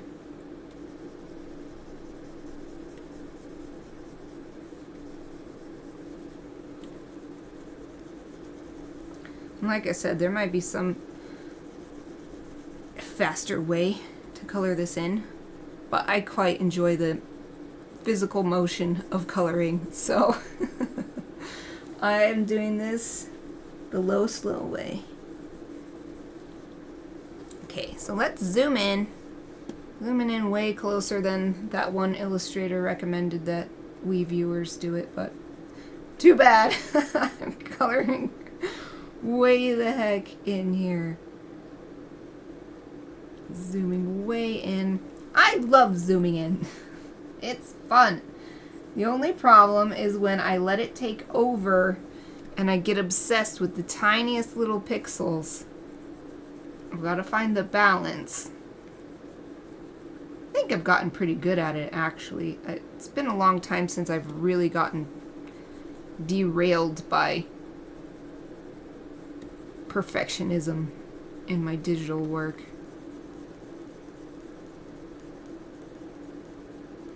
But perfectionism is, as someone who has it, it's not a thing that just goes away or that you get rid of it. You've always got to be on your guard because it can show up in surprising situations, or you can fall back into old habits, old perfectionistic habits, which it's one thing to try to do your best. It's another thing to try to be perfect. And when you're trying to be perfect, you actually set yourself back and hold yourself back from doing your best. It's actually takes you in the opposite direction. Oh, that looks so good. I'm so happy. Okay, save this. As I'm looking at it though, especially with the reference image, the bowl really obscures, so I think I'm going to make this line around the chia seeds that are in the bowl this same color. I'm actually going to make it this bigger. So do it faster like this. Bigger brush. But you never know until you try. Until you try it and see. Oh, it looks so good. Save. Saved it. I'm thinking maybe make these lines down here in the bottom of the bowl white. Or at least this same color. Let's try that. Oops. Smaller brush, please. Thank you. Maybe I should just erase these lines, actually. That might be the real solution, because now we've got this weird kind of edge going on. Or I can just make them lighter without making them white. Let's do some experimentation.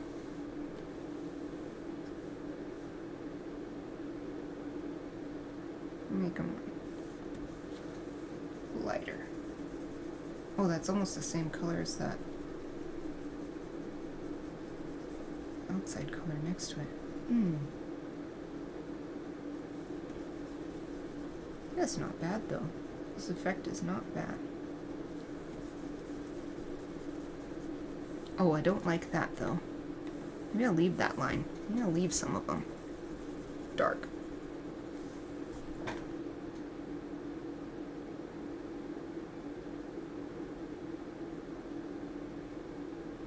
I'm gonna leave some dark. I'll bring this one back as the dark line.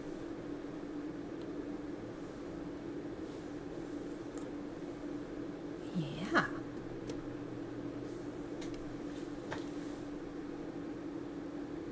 Now I think I shall do what I said I might, which is take a look at the lighting and then add some lighter color to these lines. It's already the right color.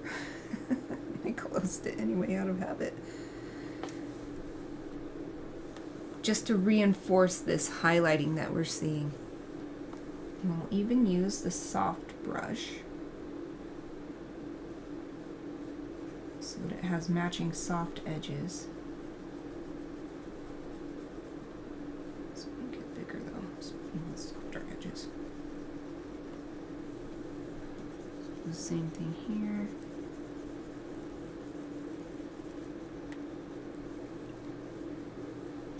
Maybe even on this edge.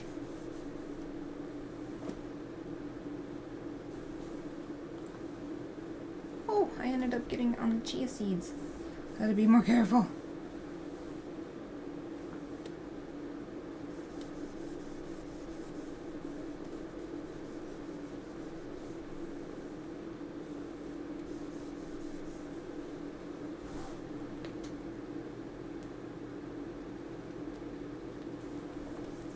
Like this. Look, I'm gonna do it over here too.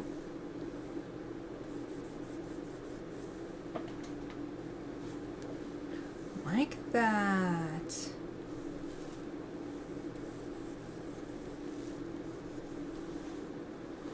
If we do lighter here? Nah. Let's bring that back to the dark color that it was.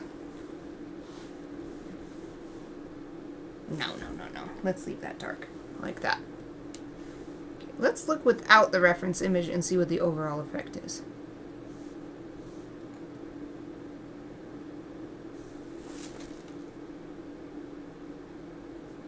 I just feel like I need a little in-between color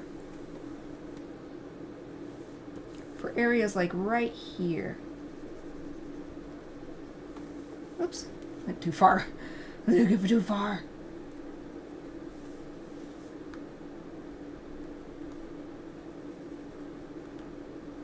Oops, wrong button. This button. Okay, like right here too.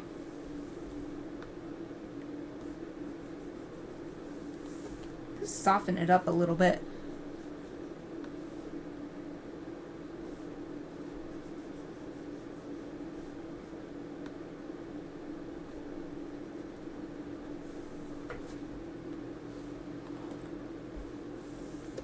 Okay, what is the overall effect?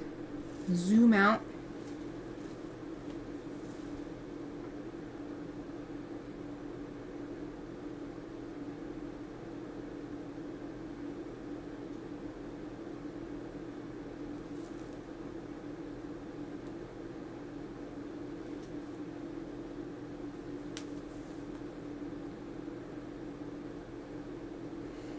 I think I do need to bring that lighter color all the way up against the chia seeds, because what's happening is it's getting confused. Like when I look at it, it seems like this and this are the same line, or something like that. Like it's not as easy to see as I would like. So let's copy this color. Did it actually copy it? I hope so. Now instead of the soft brush, we want the hard brush and make it smaller so that we can get really precise coloring right. Because this is all one layer, we're just coloring on the same layer because it's easier. In other projects where it's a lot more, there's a lot more going on, many characters in a scene, and there's just lines for everything everywhere. I have separated lines from each other and made different layers so that I could do this, but not worry so much about accidentally coloring over things I didn't want to. But when it's just a single character, let's keep it simple and keep it all in one layer.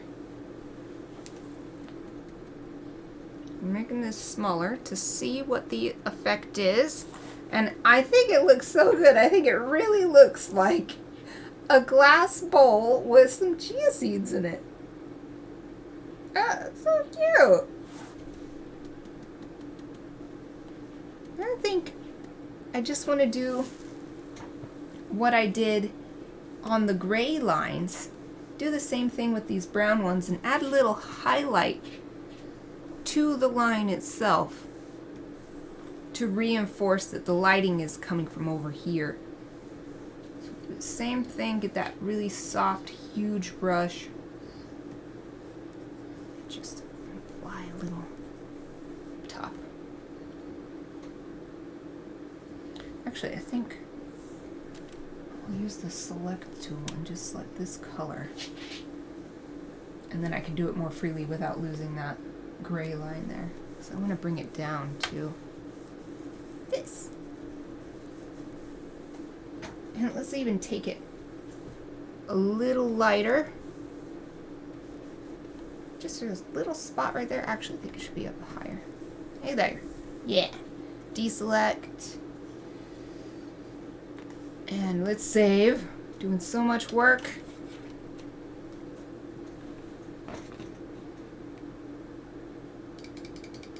Oh my god, it's so cute! If I do say so myself. Which I always do every Chibi Friday. But I do Chibis because they bring me joy, so... Yay! So we're not done yet though. Now is like the most funnest part. Adding some blushies to the cheeks.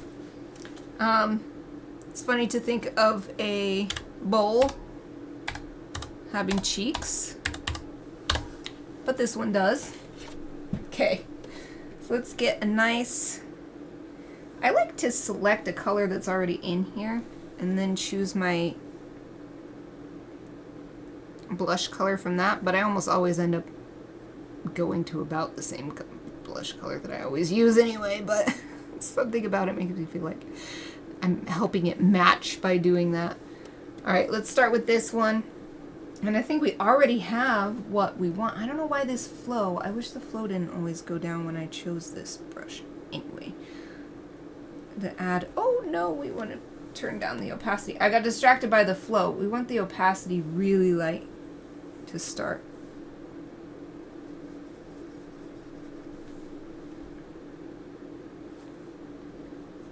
And we'll just keep adding.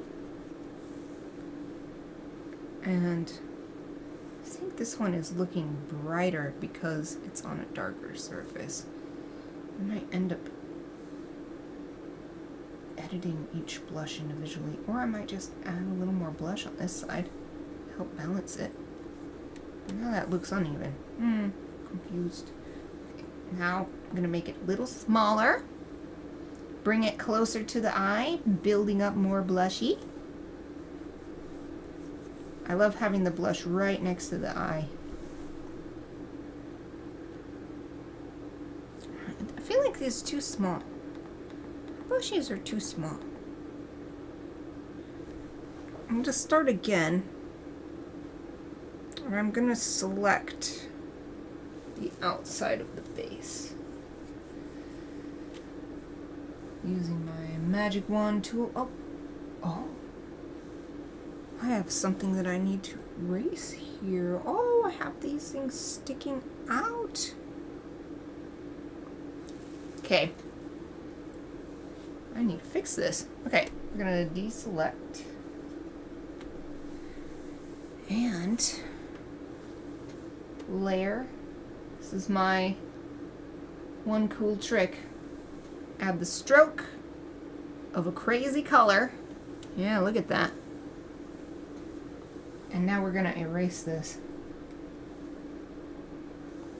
Wish it wouldn't always close when I first open using my right click button on my stylus. My theory as to why it does that is that when I release the button, it registers as a click.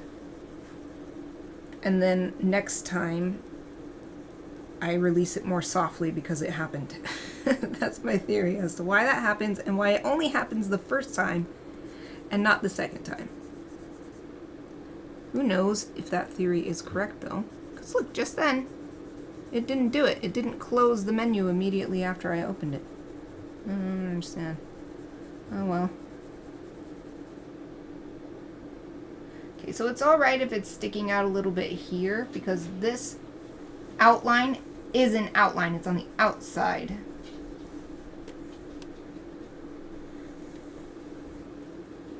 There, that's good. Well, let's just take this onto all the layers just in case. Since I've done so much. Oh, this isn't gonna do. I'm gonna go put it on the seeds. There's no point putting it on the seeds of the shading. Oh, look at this. Little spare, oops. Little spare pixel here. Good thing I did that. Good thing I did that. More. That's it for that one. Drag it over to Bold White copy. Anything sticking out weird from the Bold White copy? Nope. How about the Bold White? Oh, yep, look at that. Oh, I'm not actually on the layer.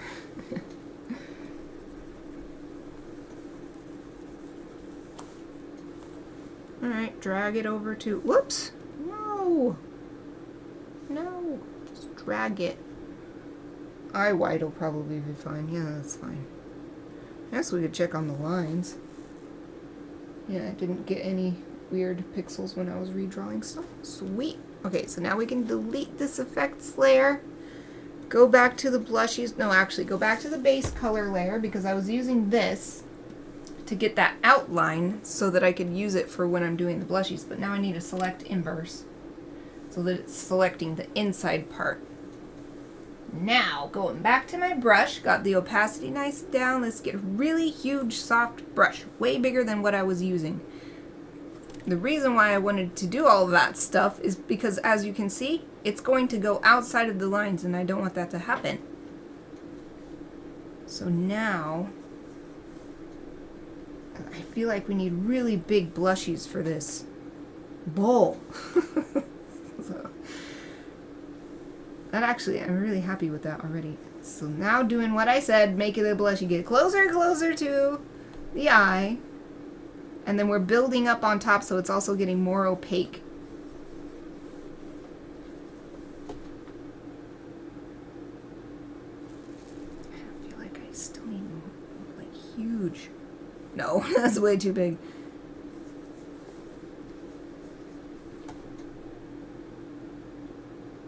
Ah, that's too much. Okay. Okay, me, let's not completely freak out with the blushies. I think this is actually pretty good. Make it small.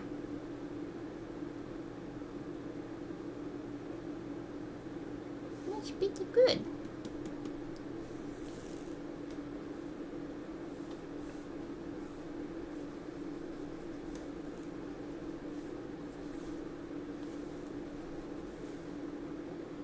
Save. Yay, I think it's done. Let's deselect. Oh, my deselect's not working. There we go. I guess I just didn't press it hard enough. Okay, I saved. I'm pretty sure. Well, I'm going to save. I'm going to save again. Lift up a tablet monitor. And now we still have plenty of time. Still half an hour left in the stream.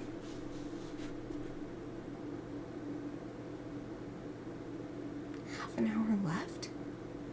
I'm confused. I only took one break today.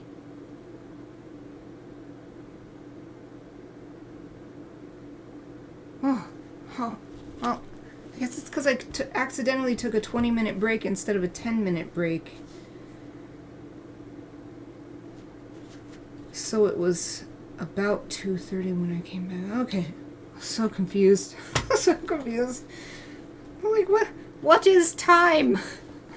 Like, what the heck? Okay. I just realized that you're seeing another weird angle of Eva. You don't get to see her head. She's just laying down the other way from how she was before. She's got her head completely out of the camera. She doesn't know anything about camera. You're just seeing some puppy bellies. You got Aoife's belly on the top there and Chappy belly on the bottom. Okay. So, the next thing to do... This is what it looks like on a checkerboard pattern. Next thing to do is save it. So let's save this again. We're saving it again. Oh man, we're saving it again. And I'm going to draw this into the plus, which makes a whole new one of these. And then we're just going to, oh, where is it? Merge group so that it becomes a single image. Oh, you can't see that. So it becomes a single image. And I'm going to put it in the chia seeds folder. Now, I'm going to open, there's several things to open. So the final badges, and then also my vegan emoji, because I'm saving it as both final badges and vegan emoji, which are different sizes. As you can see, we got 18, 36, and 72 pixels for the badges for Twitch. And then for the emoji for Discord, it's 128 pixels. So I'm going to open both of these Photoshop files. Yay! And now just drag this layer over into them. So final badges, as you can see, super tiny. Control T to transform. And then we've got to get it to fit in here. So let's see if it's 10%. So 10% of what we just did is still too big. These badges is so huge. All right. So once again, I'm not following the advice of that illustrator. Zooming way in, 1600%. But the reason is I want to get these pixels to match up with this emoji that's already here, or this emote that's already here.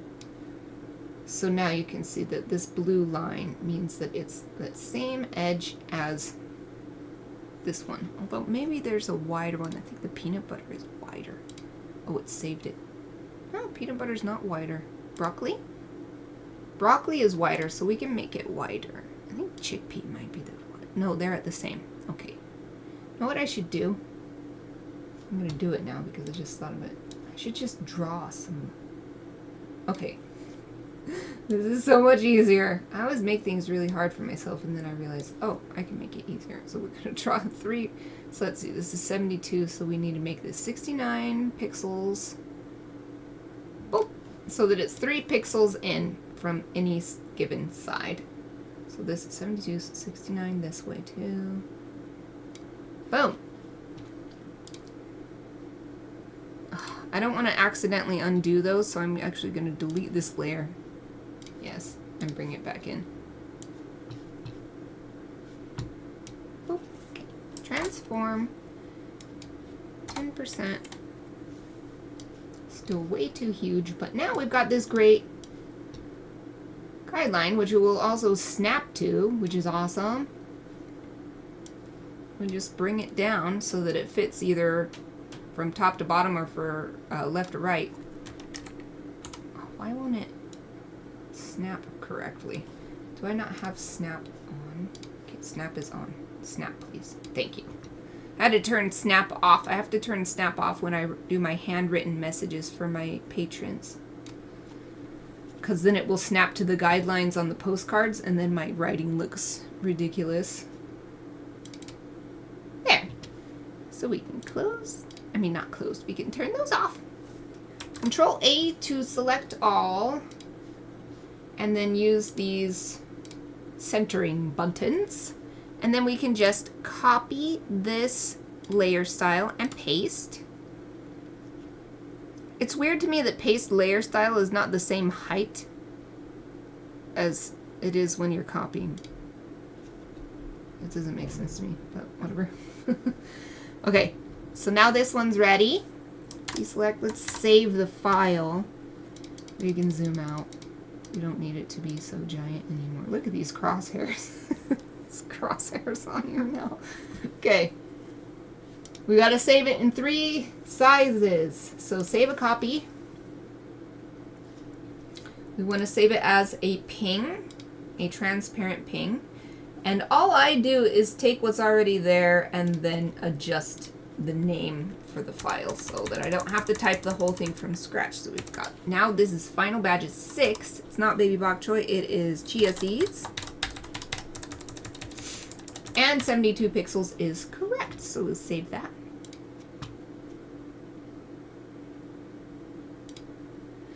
Oh, I already forgot what the other sizes are. I think it's 36 and 18, but I'm going to open a folder over here so I can just look at it to my side. Artwork, projects, food badges. Yeah, 36. So now we go to image size, 36, enter, and save this one. Save as a ping. And now I can select that name, Final Badges 6, Chia Seed 72, and just change the 72 to 36.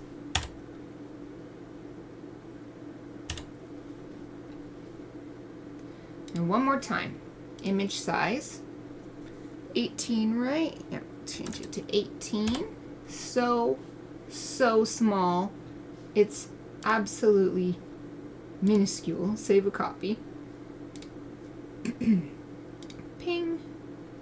Do the same thing. All we have to do now is change the 36 to 18.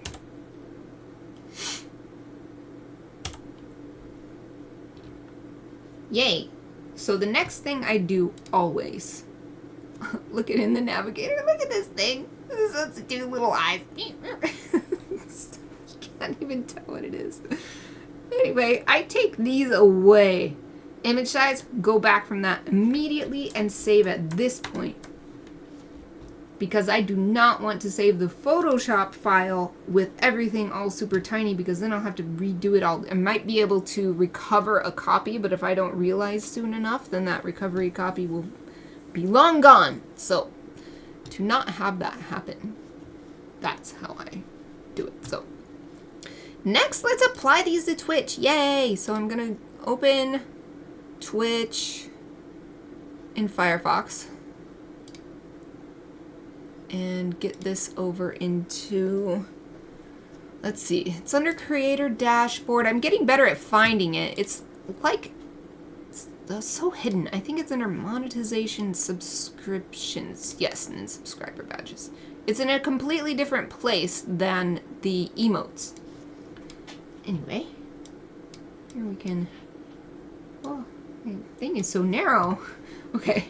Let's add this. So this, as I thought at the beginning of the stream, this is going to be the 1 year badge. So now we go to 1 year and we just upload those images. So 18 by 18. It remembers that I was here last time. 18. And then the 36. And then 72. Yay. Upload. I confirm that I own all rights, and I have several hours of video footage to prove it. Save. Yay! So now we have up to a full year. Hooray! And then I do have 3 more foods. The lines are done, so they're just waiting to get the same treatment that the chia seeds got today. Oh, look how cute it is. I'm so happy that it turned out, and I was able to get the glass bowl to look like a glass bowl. Here's what it looks like with the tier 2 and tier 3 flare on it. Oh, it's so cute. It's so cute.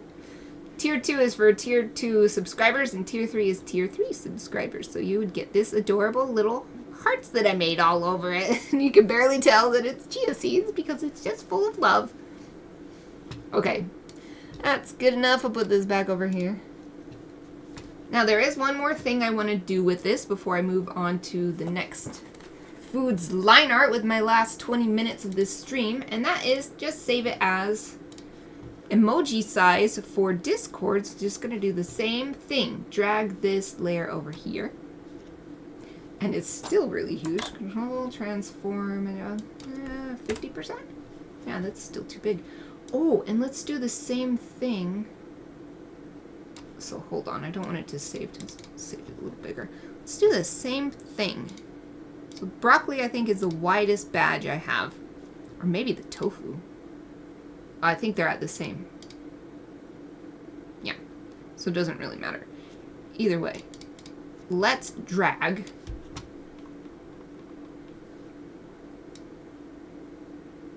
So where is this? 26.9. think it's about 27 pixels, but it's not letting me do that precisely. So it's easy. You just have to go into here, go under guides. So click view at the top, then click guides, new guide, then type 27 pixels. And so as you can see, it added that nice and precisely. So I'll add another one at the top by doing the same thing but then choosing horizontal. And then so that should be at the top here, yep. But these other sides are going to require a little bit more math. So let me see what the full size of this canvas is. I think it's 1,000. Yeah, it's 1,000. And just to make things easier, I'm going to use a calculator. 1,000 minus 27 equals, I'm not that great with math in my head. I can do it, but I would rather just use a calculator faster. 973. So we're going to do the same thing. Click view, go to guides, and click new guide, and this one's going to be at 973. So we're doing the horizontal one now, so that should be at the bottom. There it is. Same thing, view, guides, new guide, and we're going to click vertical this time, and 973. Boom. So now we have those guides up, and I don't have to, and look, it's just barely outside of it. That's okay. Anti-perfectionism here. Okay. We can turn these off, and I don't have to keep using the other foods as a reference for the size. I can just let it snap to these guides. So Control T to transform. It doesn't really want to snap, though. Why are you not snapping? Snap turned back off? Oh, I guess it snaps per image. That's good. So maybe my postcards will stay unsnapped. That's good. Okay, Control A and then center it. Control D to deselect. Look at that. It's nice inside those lines. And we'll just copy layer style and paste layer style. There. Save this Photoshop file and then save. Wait. What size does it need to be? 128. So first image size 128. And now save a copy. Ping. Nope, not Pixar. I don't know how to do Pixar stuff. Vegan emoji 5 becomes vegan emoji 6. Instead of baby bok choy, it's chia seeds. And 128 is correct. So there we go. Yay! Alright, so I'm just going to undo this image size thing and then save again. It already says save here, but I save again because Photoshop will ask you again. And then I get paranoid, like, uh-oh, did I make some change that I forgot about? Should I save this? Do I want that change? So I just save again so that it won't ask me and I don't have to worry about it. So now I could close this and it won't say it. You want to save before closing? Okay, so we're done with this file, but like I said, there's another file I have already with 3 more foods lines in it. Might be 2 different files and one of them has 2. Because as you can see, this file had the baby bok choy in it and the chia seeds in it. Oh, they look really cute together. But we don't have anything else. Let's just save this. And then close it. And go find those other ones, because we still have 15 minutes. So let's just get a little head start. Oh yeah, so yeah. I have brown rice on a separate file and then pineapple and pear. Which order do I want to do it in? Let's see. Let's look at this again. So to make a difference. Oops. I'm going to drag this in here. Hold on. I'm confusing myself. I gotta cancel. We've got brown rice, pineapple, and pear to work with. So what I want to look at is, what do I already have? So we have a light brown-ish, like a cream color, a yellow brown, a warmer brown, then a dark green and lighter green, and then brown again. But this brown is different from any of the other browns. It's like a really cool brown. So they are kind of going in groups as far as the color is concerned.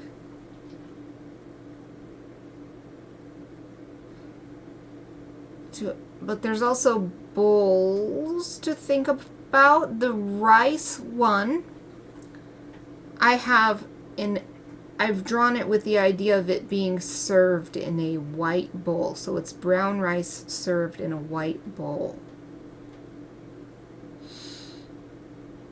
And then pineapple and pear are both going to be yellowish.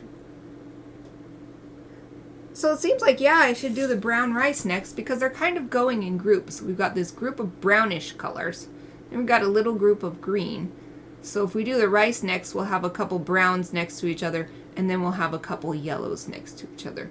So let's do that. Ultimately, it probably doesn't matter very much at all, but I needed something to help me make that decision. Plus, brown rice is just next on the list, so let's just do that. I drew all these in the same... I don't think it took one stream. I think it took a couple streams, but I drew them all together. Oh yeah, the lines need a lot of work here. I completely redrew this line with ink. Okay. Oh man, I've been getting really thirsty, but I didn't bring myself any water today. There's only 12 minutes left, so it seems like a waste to take a break and go get water when if I can just hold out for 12 minutes, then I'll be good. So let's just do that. Hang in there, me. We got this. So first things first, let's clean up these lines. I'm going to add a layer like what I had before. Just a nice gray color, kind of in the middle of mid-tone color, so that I can see better what the edge of the lines look like. This checkerboard pattern is not good for the way I work. It's good for certain things. I do appreciate having it, but right now it's not going to be useful. Alright, time to move the keyboard and mouse over to the right. Pull the monitor down. So we're going to use the tablet and stylus. First thing, let's tackle this big part where I changed it. Let's get this eraser up. We'll just use a... Oh no, let's use that textured eraser actually. This is I haven't really done this much, but I feel like it would actually be kind of nice. Because then as I erase, it's not smoothing the line out. It's closer to the natural, it's not the same at all, but it's closer to the natural texture of these lines. Of course, I might end up leaving a bunch of pixels, but we'll find out. We'll use that little pixel discovery technique.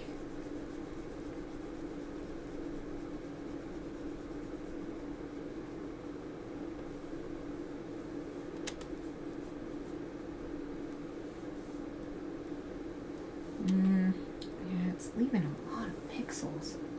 Wish I wouldn't do that. Maybe I will just... Well, I'll do it just for this because this is such a big eraser job, but I think for the rest of the lines, I'm going to go back to the smooth eraser. The hard, round eraser. Just got my 10-minute warning for my live streaming. And here's just a little blob of ink. Alright. Okay, I got the main bit there, so let's go back to the hard round brush. I tried something different. It's good to try and see, but it's leaving so many pixels. I don't like it.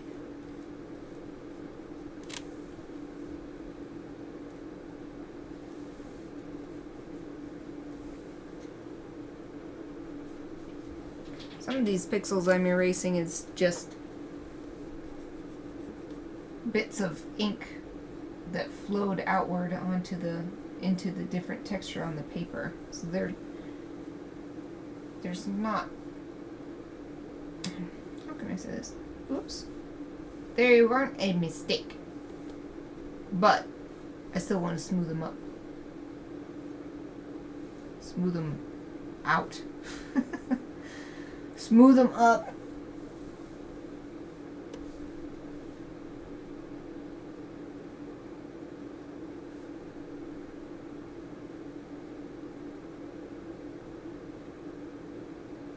And just like smoothing out edges.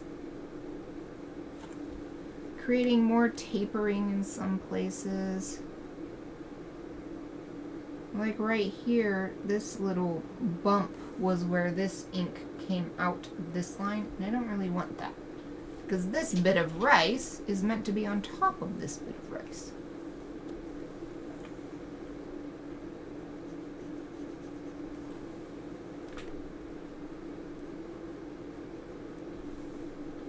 What's this?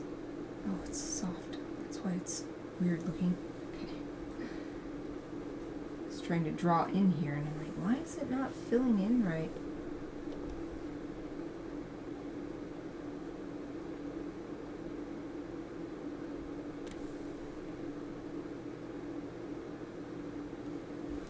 Shit, I gotta bring this line down and have it touch. So this is the edge of the rice where it meets the bowl. So let's have those lines touch.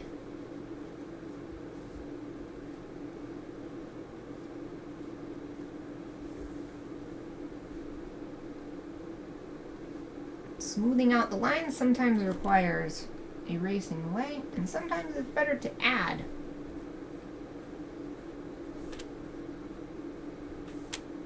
Don't always want the line to get smaller.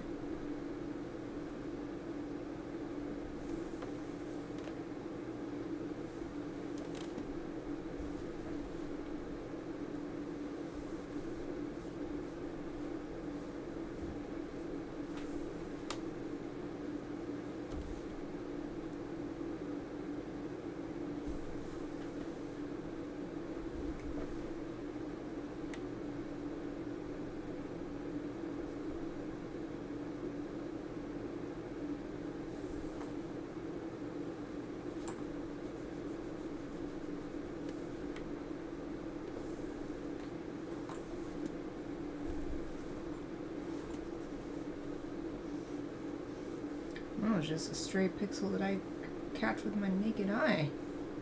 That's surprising.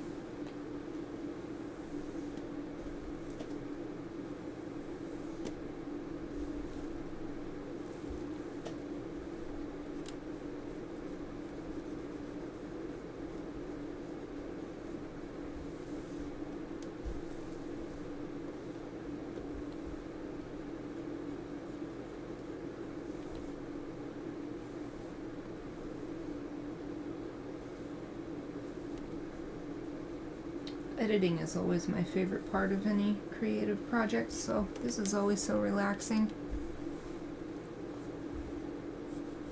Just going through and tweaking here and there. It's so peaceful. It's not as intense. It's pretty intense in my brain when I'm doing certain tasks, for lack of a better word. I can't think of certain elements of my process. Require a lot of brain power. And this, it's not like there's no brain power here, but it's so much is already done for you. And you're just looking at a little thing here, a little thing there. And it doesn't take that much effort to make a significant impact.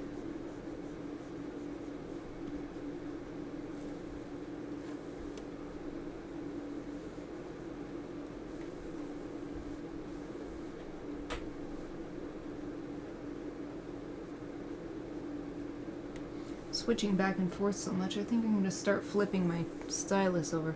Sometimes it's easier to flip the stylus over, sometimes it's easier to not. I think think actually I'm just gonna erase this line. This bowl, I wanted it to be white, so I don't need this line to go back so far. Let's do the same thing here.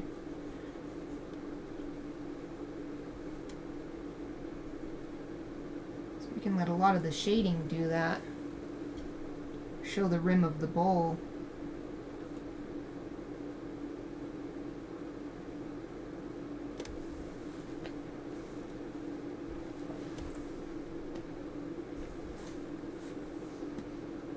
Back up to the rice.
I like how this one makes a little heart shape.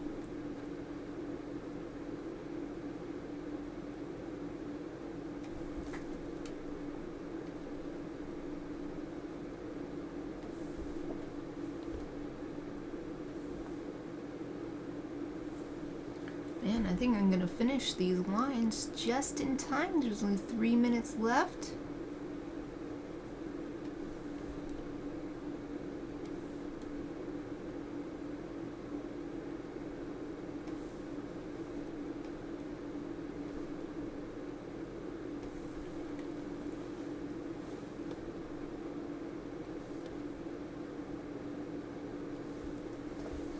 Zoom out and see if there's any big areas that seem like we really obviously need something different, or maybe add a little bit here.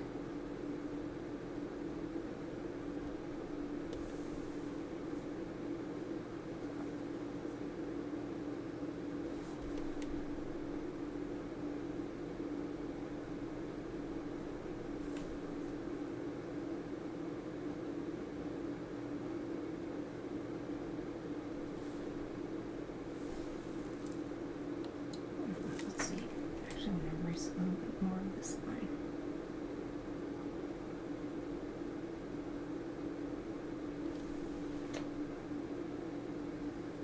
Let's save real quick. I haven't saved this at all yet, this file. Now let's do the final little bit where we add a stroke to the layer. Ah, yep, look at that. Little stray pixel here. Oh no! I was using the brush side of my stylus, so there's even more. Look at these. This is from where I was erasing that big line. Actually, I'm pretty good getting most of them, but they're like invisible until you put something like this on it. So yeah, I think that's good. And we are at time. I just got a buzz on my watch. So that's it for this week's streaming. Let's see if there's anybody fun, any cool, chill art streamers doing anything right now that we can go pop over there.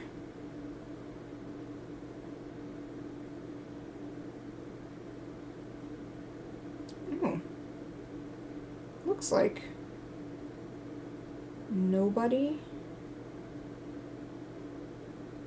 Oh, wait, what the heck? Why didn't it show? I see. I really don't like the way they do this. I only want to see people that I'm following. Oh, it looks like Cheers Steph. She's fun and chill. She's playing a video game, but let's just go visit her. She's playing Sky, Children of the Light, which she's almost always playing when I raid her. So let's just go see Cheers stuff. Let's see. Let me get OBS back up, and then me go on to Twitch tab, channel, so I can make sure the raid works. Cheers, Steph.